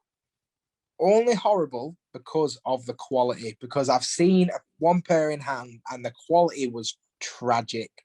I mean, I do like the fact they added perforations to this. The OG is the OG. It's untouchable for me. I think they cannot make that design any better. The clear toe box was revolutionary. I like the fact that they've added perforations to this one, so that way the toe isn't gonna cloudy up, which is good. I mean, I like them. I do like them because I bought them for my daughter. She's got a pair.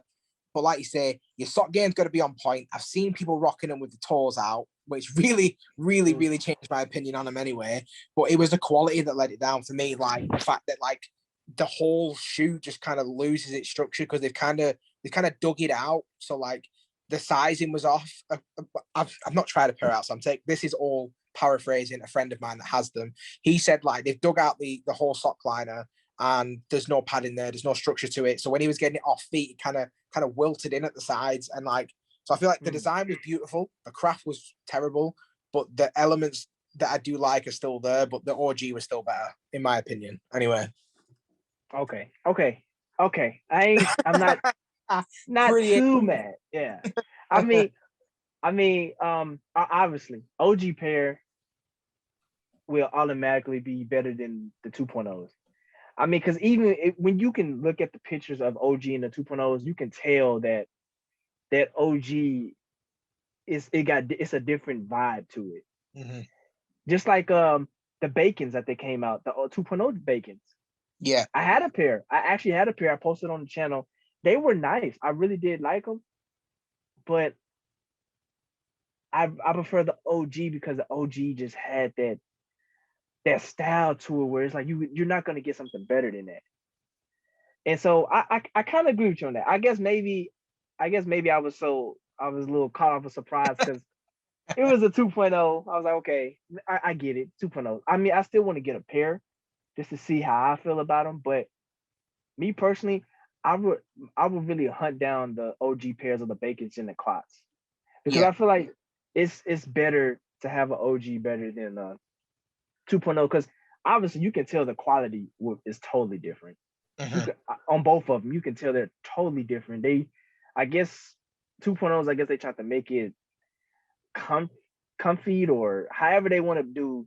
They completely went off script with the OG one. And if they would have went back to the OG and just kind of touch it up a little bit, you probably would have had a sellout shoe. Because over here, the Bacons and the Clots are they're close to pretty much a retail price over here. Like the resale for the Clots are 150 in my size. And then the Bacons are going for 161 in my size. So you can tell the difference between the quality that you gave from now to back then. If they would have brung back the OGs style and the material and put it on the 2.0s and kind of kept it the same, you probably would have had another Grail shoe at a high price. And I feel like that's the fusion. So like Ash was saying, that one was a tester shoe for the colorway. But if you actually, I've seen pictures and the leather quality of that shoe looks amazing. It genuinely looks like probably some of the best leather they've used on a Jordan 1 this year. But they slapped a dirty colorway on it. So the people that genuinely bought it, they're in for a treat. Because if you like the colorway, that's fine. Everybody has different styles. But you're going to be in for a treat because you're going to get some premium leather. Whereas the more hyped up releases, let's just say, for example, the University Blues, the leather was okay on that, but it's not as nice as the Fusion. But if you'd have whacked that leather on the University Blues, that price is already high, but that price would have been stupidly high. So, like, I do agree. I feel like if they'd have put a little bit more of the original, the only thing that the original didn't have was perforation. So it went cloudy when your feet was in it, apparently. Yeah. So, you knew when you needed to take your shoes off, basically. Nobody wants to walk around with, like, cloudy, smelly feet or whatever. So I do like the fact that they did the perforations, but, like, by gutting out the sock liner, it ruined the sizing. So people were getting it, and I could see, like, you could see the toes weren't reaching where they were supposed to. So a lot of people got the sizing mixed up. But, like, the kids' pair the quality was really good. And I feel like we are getting good quality, but very sporadically. Like the Amon years, just as a segue, like the kids' pair, I've never seen a better kids' pair in my entire life. I couldn't get them for myself. I got them for my daughter. But, like, the leather was, like, genuine leather on a kid's pair. I've never seen that before. It's unbelievable. I don't understand why they don't do that. Like, have y'all noticed that kids get sometimes better quality than our pairs? Yeah, definitely. I'm confused on how come we don't get that. Because, like, kids, they're going to run through them shoes and tear them up. So why would you put that on their shoes and not on ours? I'll tell you why. Exactly that reason. Because if you're a company and you turn around and you go, right, we better put quality stuff on this. Because if I buy, like, for instance, in the UK, so if I go to a shop called Shoe Zone and buy my girls some school shoes, those school shoes I know I'm changing in a month's time, 2 months' time, 3 months' time, okay, depending on how hard. I go down the road, I go to Clark's or something like that, and I spend 35 quid on a pair of school shoes. That pair of school shoes will last them. That's why I get their school shoes from where I get them from. So it's the same. If I go to, say, if I was to go to Adidas and buy some, like, trainers for my daughters, then I expect those trainers to last. If they don't, and I then go to Nike and buy them from Nike, and they last better, the company have then invested in a consumer, because they've turned around and said, I'm suddenly then going to get all my kids' shoes from there because they're better quality. Yeah. Okay. Also, you got to think about the fact that you got to protect your investment. So if you're getting them young and then you've only ever worn Nike your entire life, you're more likely to stay with what you know. I've never tried a Yeezy before. I'm not sure of the sizing. I'll stick with my Air Maxes. You know what I mean? Some people don't like to jump some like us guys, like, and a lot of people in the community, we like to try different things and experience different things. But your average consumer, like my mum, has never owned a pair of Adidas shoes in her life.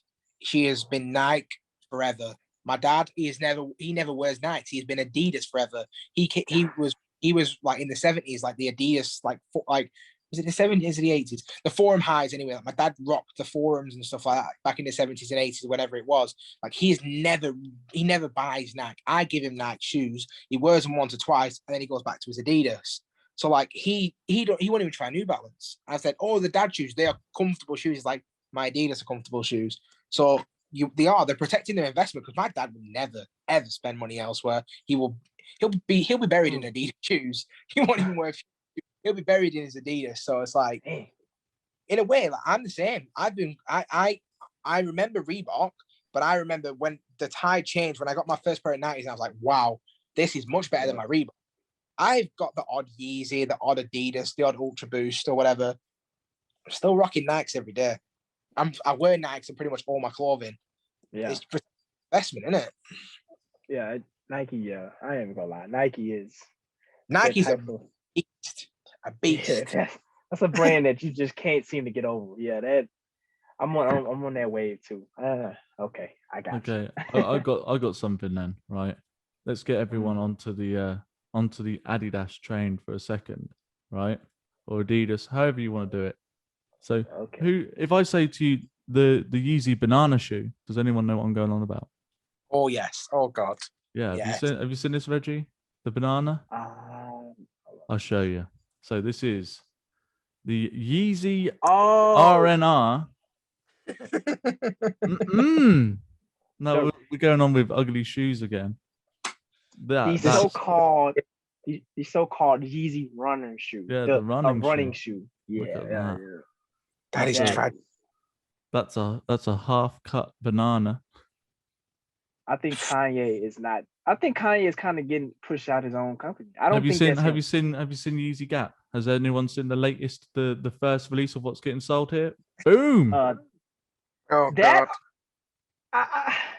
Reggie wants it. Reggie wants it. No. I think it's more so like this is kind of like look like of a Drake when he had that not like a big jacket. It in a way it kind of looks like that, just without the little lines. It's just like a regular. You look like you need to be a member of the Blue Man Group. Nah. You know, if you go to hairdressers and they've got those hair dryers, you know, like they've got the big things. That's one of them. One of them, but on your body. That's a fat suit waiting to happen. It's okay. Will I wear it? No. But if somebody give it to me, I probably still won't wear it. I'll resell that. Let's get resold straight away. I just feel like it's not the type of thing. How can I put it?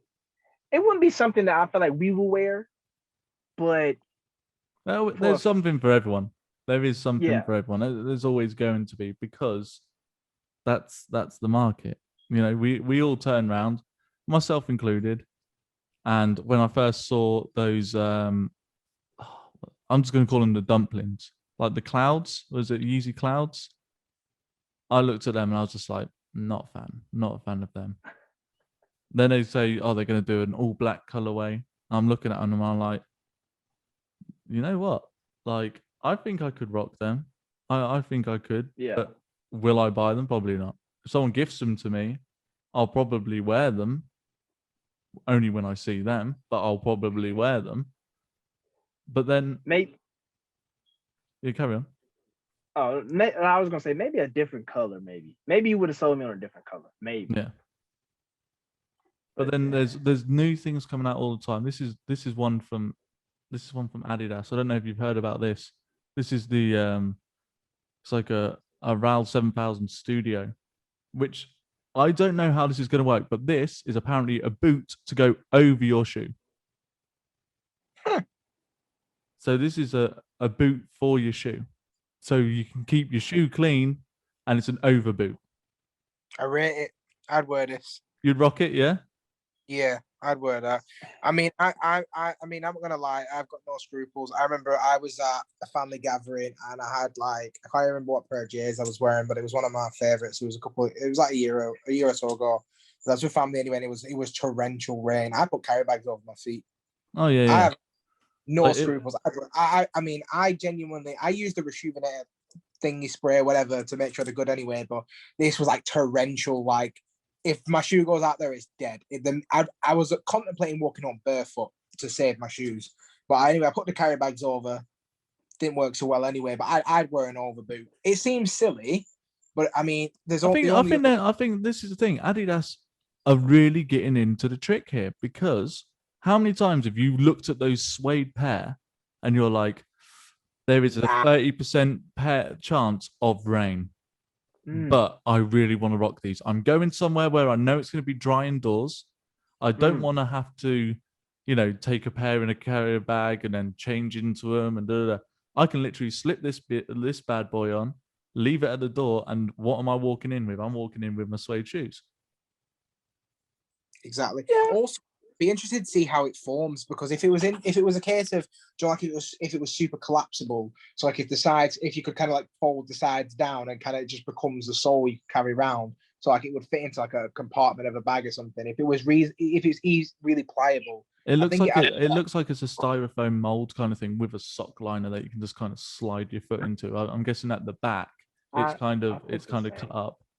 It's not adaptable. I don't imagine it'll be adaptable to Nikes though, to be honest. And especially like it looks quite like a mid-top, low-top variation anyway. So like you couldn't wear your J's with this, but like it would be a really life-saving for like say like maybe if you're wearing a New Balance suede, or if you're wearing, I don't know.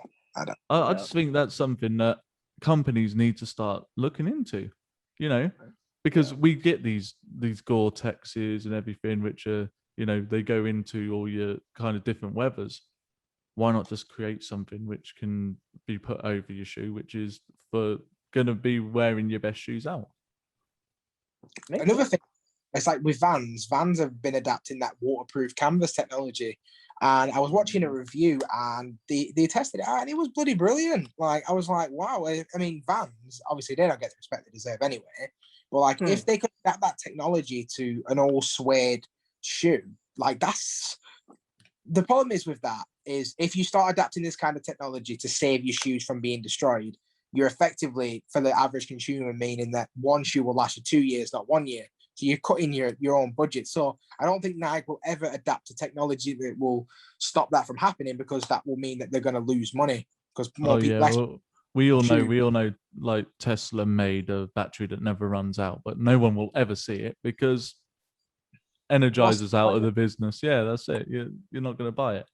But I think Adidas is being brave. It's a ZX model, so I'm guessing it's purposely for a ZX 8000 or something like that. If you can rock that, I think they will sell it. And to be honest, I'd buy it. I'll definitely buy it. I'll definitely buy it purely because it's called the Mutant. So it's like, I want to own something. I can imagine the box being like something cool, some silver or something, and it'll be quite stylish. But at the same time, is that then going to get played out? Am I going to get a green pair? Am I going to get a cream pair? Am I going to, because this is going to happen. We know it's going to happen. There's going to be a color for every color of the rainbow. Yeah, I feel that. Yeah, I just want more info on how they expect us to put our shoes in that. I'm into it, but then again, I'm like, let me stay on my ground, because if this shoe doesn't, or if this little thing doesn't come out to be what I hope it will be, then it's like that's a lot of waste of money that I'm wasting on. So it's a big risk for me. It's just a risk. I need to know more info if they're gonna be doing this. Like, give us some more info for us to know and for us to feel comfortable that we can slip our shoes in there without no worries. If I can get that, I think I'll be okay. I will be okay. Okay, so right, this is the last segment of the show because we're, doing well. So I'm figuring, right, I want one shoe to drop, one shoe that you'd like to cop, and one shoe that you would cop no matter what. So we'll call that you'd bought. So Can you think of anything? We can look at this week's lineup and just decide what's the one we'd drop out of whatever we can find. What's the one Wait. that? What was your top three? What was the three again? I know So it's you've one that got you a cop, a drop, or a bot.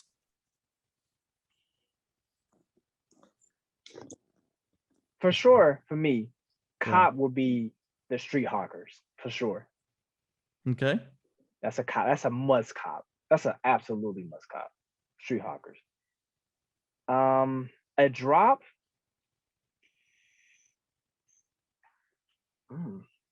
What would I drop that I wouldn't care so about?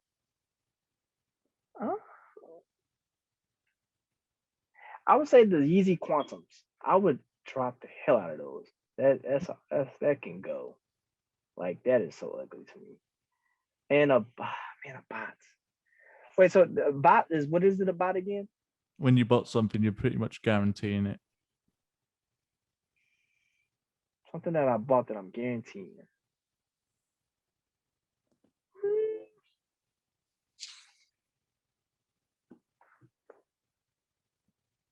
God, I'm gonna say my Sakayas. That's guaranteed. Sakayas. My Sakayas right here, they're a guarantee. In my opinion, that's a guarantee. I probably I couldn't sell it. If not those, it would be where are they? My first shoe out of this whole collection that beginning everything of my own money will be there you go, my Air Max 90, the Air Max.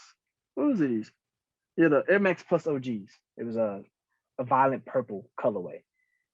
That I'll probably never get rid of because that shoe is the first of all this that started everything. So out of them two, it's a bot. But a cop must cop before the end of this year is Street Hawkers. I got to cop. I have to. Go on then, Aiden. What you got? So what, like, just run us like the parameters. Are we talking about upcoming releases, or can we touch back on releases that have already come out? Or What we'll do? Yeah, we'll do your all time. We'll do your all time. We'll just rotate it each week. right, okay. See, for me, I've kind of this year, because my daughter was born and I really wanted it to be a signature year for me. Obviously, I sold a lot of my pairs. I picked up my 2 Grails this year. I got my Black Cement 3s and I got my Infrared 6s and I got all the things I really wanted. So if I was talking about, I'm going to start out with the one that I would drop. Now, the one I would drop might be, it's a shoe that a lot of people cared about, but obviously with me and how I want to dress now, and I'm going for comfort and practicality over a shoe for my collection just to stick. So I would drop any Jordan 1 that came this year. Unless it's the CMFTs. I love the CMFTs, but the standard Jordan 1, it could be anything. You could, you could offer me any colorway, and I would drop it because I wouldn't wear it. So I'm going to say any Jordan 1 that came out this year, I'm happily drop that. Now for the cop. Whoa. Oh God. Oh. 40 froze. Hold on, then. Aiden. Hold on now. So the Alameda Zoom Comfort ones, you would drop those? Only because that's too much of a woman's shoe for me. It's just because it's that satin thing again, in it. It's that quilted sock liner thing. I mean, I've so far this year CMFTs. I've got the Londons, the Stadium Greens, and I've just recently got the Tropical Twist. There's another one that's coming out in 2 weeks that I'm going to grab. The Sesame Blues or whatever they're called. I'm really, really digging the CMFTs. But the Ali Mae one, although I really love what she does, little things about it I didn't like. I didn't like how she kind of like put that like sheep's wool on the Wings logo. It was like, oh, it's a bit weird. It looks like the Wings logo's got a yeast infection or something. So, come on. You know what I mean? So that would be a drop for me, definitely. But CMFTs, I'm definitely all in. You know, that's effectively a dad Jordan 1. I wear them everywhere all the time. When I'm going to my kids' like parents' meeting, CMFTs, because I could walk a million miles in them because they're brilliant. But like shoes that I want to cop, I'm not going to include anything I've got because I feel like that'd be kind of cheating. So like copping, I'm going to say a shoe that I need to get before the end of the year is the Bordeaux 6s. They come out in September. I'll sell my spleen to get them. Whatever it takes, I'll be getting them Bordeaux 6s. And then a must cop, like something that is like it's like a bot, like the thing I'm definitely if I could guarantee it. Damn, there's been some good shoes this year, aren't there? It really has. It's been a really solid year for shoes. Like, so just to pick one. Well, if you pick two, I know. Sorry, dropped in right in the back of my brain just then. But you were saying. No, I was gonna say if you pick two, then Ash, let me pick two, and then I'll be good. Okay. The one pair that, like, if I could guarantee it and I could buy it, it would be mine. The Amon Jordan 3s. Beautiful. Absolutely beautiful shoe. It's like 600 quid in my size, but it's 200 quid in my size. It's killing me. She's gonna get it, and I'm not. I'll die if she gets it, because that shoe is just it's genuinely. If that Amon colorway was used on a Jordan 1, we'd never hear the end of it. It's a Jordan 3. Yeah. This hype is median level. The resale price is what you'd expect on a Jordan 1, but stunning shoe. I need to definitely need to get it eventually. That shoe in my size is going already at 500. So, I mean, the Street Hawkers is the same price, but I'd rather get the Street Hawkers because Street Hawkers they're quiet down now. Not a lot of people gonna be talking about them, but that Amon, that to me it will be the sneaker of the year. On Complex, I think that would be the sneaker of the year. I agree. Hands down. No, definitely, they'll definitely be. It has to be in the conversation.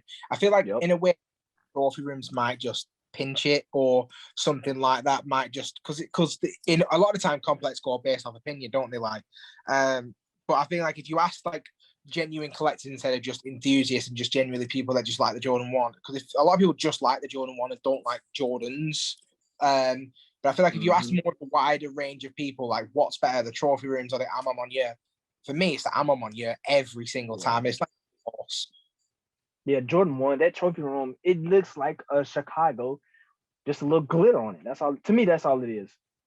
But that Amon mirror, that's something that we never seen before. Something like that I wouldn't be surprised 5 years from now that shoe goes up to like maybe $1,000.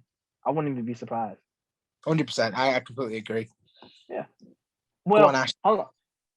Well, Ash, hold on. Before you say something, my cop, since Aiden said something that a shoe that hasn't dropped yet, let me just pick one shoe that I would like to cop that hasn't dropped yet. Just one.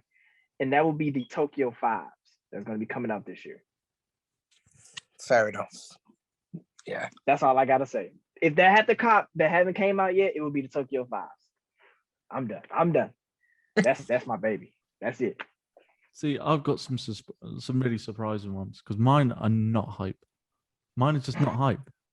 So to drop, the drop one, Reggie knows about this, and there is a lot of hype on this shoe. It's not for me. I am not getting a Strange Love ever. Drop that. I don't want it. I don't want a Strange Love. I don't really rock SBs anyway. I'm not a skateboarder. If I was a skateboarder and I wanted to flare, maybe. Stop. Drop a Strange Love. I don't need that in my life. If someone came up to me with a pair and said, "Here you go," I'm not even going to resell that. I just don't want it. I don't want a Strange Love. Stop. That's a drop. As a drop. Stop. Hey, let me ask Aiden real quick. Aiden, would you cop the Strange Loves?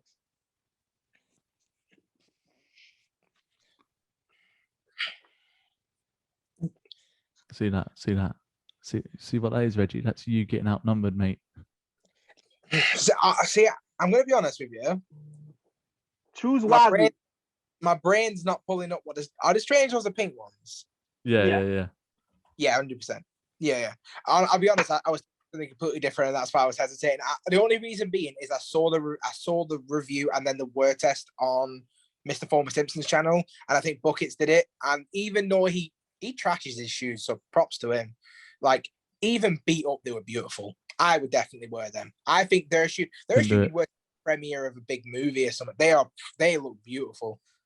Ash, you'd wear them. Wouldn't you? Come on. I wouldn't go anywhere near it. I wouldn't go anywhere near it. Wow. Thank you, Aiden. That looks amazing. No, I'd rock them 100%. I don't actually know if I'd have the guts to actually rock them though, because they're so beautiful. It's like like we touched on art pieces on boxes. That's an art piece. Beautiful. Oh gosh. Thank you. I'm gonna get some hate now because I just clearly I picked the wrong people to do this podcast Okay. with. It's okay. You don't like pink. It's okay. You don't like pink. It's okay, man. It's not a big deal. You know, I'm pink just is not not your thing. just not into it. Just not my thing. But this for me is a cop, right? Are we ready? Okay. So, I'm ready. and this is gonna be like, Ashley, you can get this right now. I can. But the fact that I'm denying myself is why I want it so much. So the 95 Freddy Krueger's, like three times this got restocked. I could not get a single one. All 3 times. This screams me. I want this shoe. But I can't find it. I can't find it anywhere under 300. And I'm like, I'm not paying that. Yeah, you're not getting that under 300. That's like the alternate of the SB of the Dunks, Freddy Krueger's. Yeah, you're not getting nothing 300. Under 300, you're not getting that. That, man. I like it. And I will cop it. it's crazy because it's good quality. It's really good quality. I got it for my sister, and it's brilliant, man. It's really, really good. Did this shoe come out this year or a That was couple years ago? Halloween last year. Yeah, Halloween last year. Yeah. I think I seen it in the summertime last year. It was like rumors to be dropping or something like that. That was the only time I seen them. After that, I haven't heard nothing about them. But when I do go online and look for shoes for like Halloween stuff theme, I see them, and that prices them. Man, that prices. It's a little in my size. It's a little, pretty little penny in my size.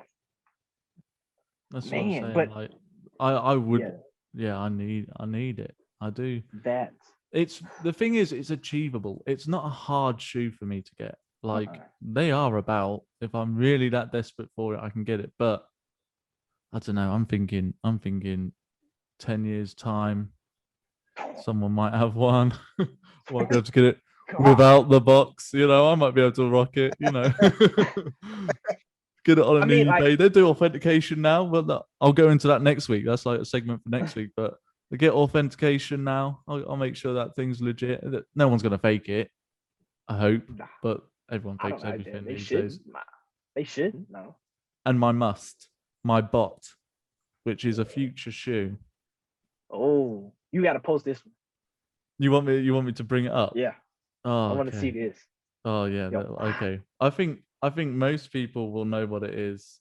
Like by the time we're a few episodes in, I think like people will be like, oh yeah, well he was always going to pick that.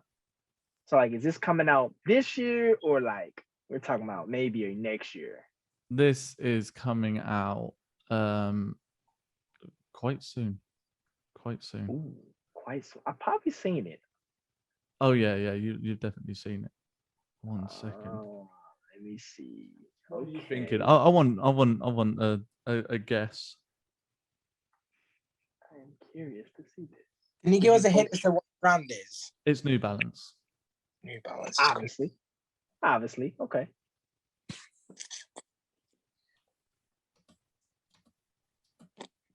You can kind of rack your brains as to, and it's not for everyone. I know that. I don't know what even Balance is coming out, so my guess is mute. It's all on Reggie. What do you think? What am I going for? I can share it, but I want your guess first. Oh, is it a 990? It's not the V6. Or that's next year. I will get the V6. That's not even bot. I'm getting it. That's simple. Dang. It's a bot because I'm not going to get it. Let's be honest. I'm not getting this shoe. It's impossible. I'm not going to cop it. If even with bots, you could spend 1,000, 2,000. You're not going to get this shoe. Aiden's going to be like, it's ugly, but. Is it like a 992? Nope. Dang. Have you shown me this? Huh? It's the second half to something that came out last year. Oh yeah, I wouldn't even know it then. You Okay, got to show so me. I'm gonna show you. I feel like bodega or something. I think it is. Oh, This is okay. the Water Be the Guide, which you definitely have to kind of. It'll Bumberry, match my yeah. t-shirt. It'll match my t-shirt. This The this shoe, Bumberries. yeah, this is it. So the first rendition was obviously like a desert, was the desert, and this is the water. You got to show me the desert one. I don't think I've seen the desert one. Okay, let's have a look. Wow. See, no one thought this. No one thought this. We'll get there. This is. You can tell it says episode 1. Next time I'm gonna have everything up. I feel like I've actually seen that shoe, you know. I've seen that shoe somewhere else. Like maybe was it posted like Sneaker News or something? Because I'm pretty sure I've seen that somewhere. Yeah. This is. Yeah, It's AD, big because they are really gonna be limited. Like yeah, Aiden, I'm pretty sure you saw this. I'm pretty sure you saw this on your feed on Instagram. I'm pretty sure. I'm sure it's been around because I don't really like it. It kind of reminds me of Sully from Monsters Inc. yeah, that's. You see, this is the whole point because this is the first one here. We've got it up. I mean, That's the first one. oh yes, Yeah, I've seen these before. I like them. Yeah, I do rate them. They're better for me. Yeah, for some reason, I would really take the desert over the waters. See, I think I'm hoping that's what everyone else is going to be like. But they're so hard to get hold of now. They're like, it was going to be these or it's going to be the bricks and mortar, but bricks and mortar is still very, very kind of recent, so that hurts. Because I couldn't get bricks and mortar. Let me see. I'm gonna see how much that is in my. I'm trying to see how much is that in my size. I think that is. Let me see.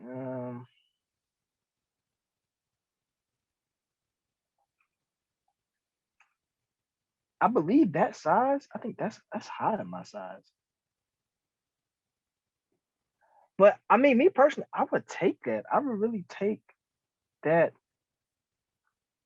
I would take the desert more than I take the water. I don't know. The water just feel like it's too colorful for me. Like that blue, it'd be kind of hard to match that blue. You would wear a strange love, but you wouldn't wear a Water Be the Guide. Oh man. Oh, you're one of the veins goes on, yeah. Oh, He's a hater. You know what? If in like 100 episodes or something, we suddenly get like someone just goes, "Ha, I'm sending you some strange loves, and you have to wear them." Will I wear them? No. Yep. No. yeah. Yep. No. Yep. You know what I'm gonna do? You know, I'll literally hold them up, and you'll just see me bend them and just twist them, and I'll just be like, "No love for the strange love." Like, don't give me love. I love Doctor Strangelove as a film. Fantastic, brilliant piece of cinematography. Most people don't even know it as a film. So there we go. So there's the thing for it. Like I know the kind of history to it, and I understand it. But at the same time, I can't rock a pink shoe, and it's nothing to do with the color pink. I just don't have anything to wear with pink. I just don't have anything to wear with pink. You can get something for it. That's the point of it. Like what? 90% of my outfits, like this is probably the brightest, like, other than a white top, is like blue, maybe red. 90% of my wardrobe is black. Like it's just all black clothing. Me wearing bright pink shoes. My goodness. Ain't happening. Like that's the first thing people are gonna see. They're gonna look down, bright pink. Oh wait, they're strange loves. Guess who's getting mugged? Yes. Guess who's getting mugged? You know what I mean? You're not gonna get mugged. You're right. I'm gonna get stabbed and left in the street. No, that's why you wear them in the middle of the day so people will see you, and then you just take them back home before nighttime. I'm definitely not wearing them in the middle of the day. They get worn at night when no one can see me wearing them if I own them. Wow, goodness. But the Bimberries, the desert ones, in my size, they're going for 600. Yeah, there we go. Like I'm not getting a matching pair. They're limited. If I cop some, it was a toss up between them and the Babes. But let's be honest, like, yeah, vape's not everyone's cup of tea. We never know. Maybe that'll be on my picked up in a couple of weeks. I'll just go, yeah, here you go, got vapes. So yeah. Well, if you do any extra entries for those New Balances, I'll happily enter for you because I don't want them. So if you need it, you can have mine. Don't worry, guys. I'm entering you both into those Gladiator sandal ones from Reebok. I think they're a must cop, and we're probably going to be winning raffles. I'll enter every raffle, and unfortunately, I'll probably win on every single one. $3,000 down the drain, but we've each got 10 pairs each. It's well worth it. Oh dear. Okay, so we'll conclude. That's the first episode of the Sneaker World Order. Thank you all for listening. Obviously, I've got a bit of editing to do now and stuff. Reggie's going crazy, but he loves it. Look, loves it. I'm gonna always leave like this, some type of fashion way. I'm gonna leave like this. Oh. And if anyone wants to send me a pair of Strange Loves to really See, annoy these people, I'm gonna get a poster, a Strange Love poster. I'm just gonna put it there, and I'll just be like, devil on my back right there. you're a hater. You're a hater because you lost your vote of 2 out of 1. You're a hater. You're a hater. What can I say? So yeah, thanks everyone who listened. I just want you guys to a major thank you from me, really, because I'm just a regular guy who has a bit of equipment and had an Instagram account and decided to follow both of you. And to be honest, like, I didn't expect anyone to kind of turn around and be like, oh yeah, we'll do that with you. But instead I got two guys that not only out of just kind of the love of sneakers, but I can genuinely say are good mates of mine. You know, me and Aidan have sent flowers for each other's misses on the birth of our kids, and you know that's appreciated like mad. You know, been there from quite close to day one, not quite day one, but quite close to, and the content's just amazing. It gets better and better and better. If anyone is not watched an ACS sneakers like video, first of all, stop listening to the podcast, even though it's right at the end, and go and watch a few.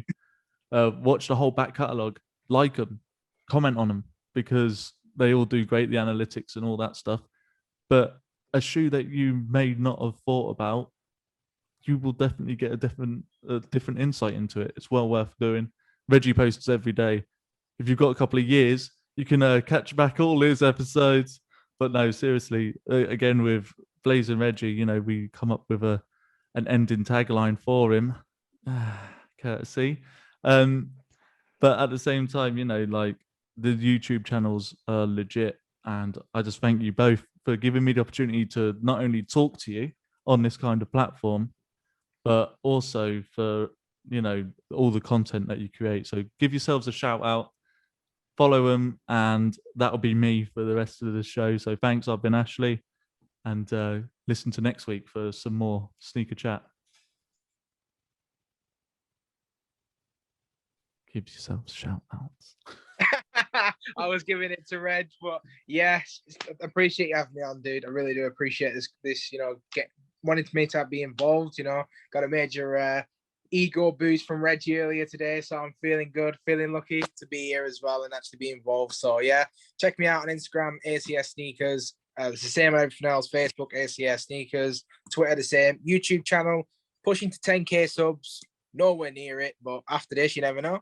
10,000 people might listen to this. 10,000 people might subscribe to me. So check out my channel, and yeah, appreciate, like I said, being involved. Really do appreciate, especially being in the first episode. You know, we're building from there.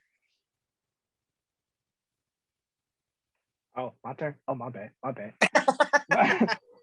I'm just enjoying the exiting, but no, man, I really adore this, man. It's pretty cool, man, to sit and talk to people that's on the same passion as me. You know, I really adore this, man. And like, even if this video podcast gets to like 10,000 views, like Aiden said, man, it's just great to have people listen to us. Yeah. And, you know, subscribe to his channel, follow Ash on his Instagram, follow me on my Instagram and YouTube. It's the same name, Blazer Reggie, one word, all caps. however you want to do it. I'm just happy, man. I'm happy that I get to sit and talk with a couple fellas that's across the world from me, and they can give their intel on where they're at, and I can do the same. So you get two worlds that come together. I'm just happy, man. What can I say? I'm just happy.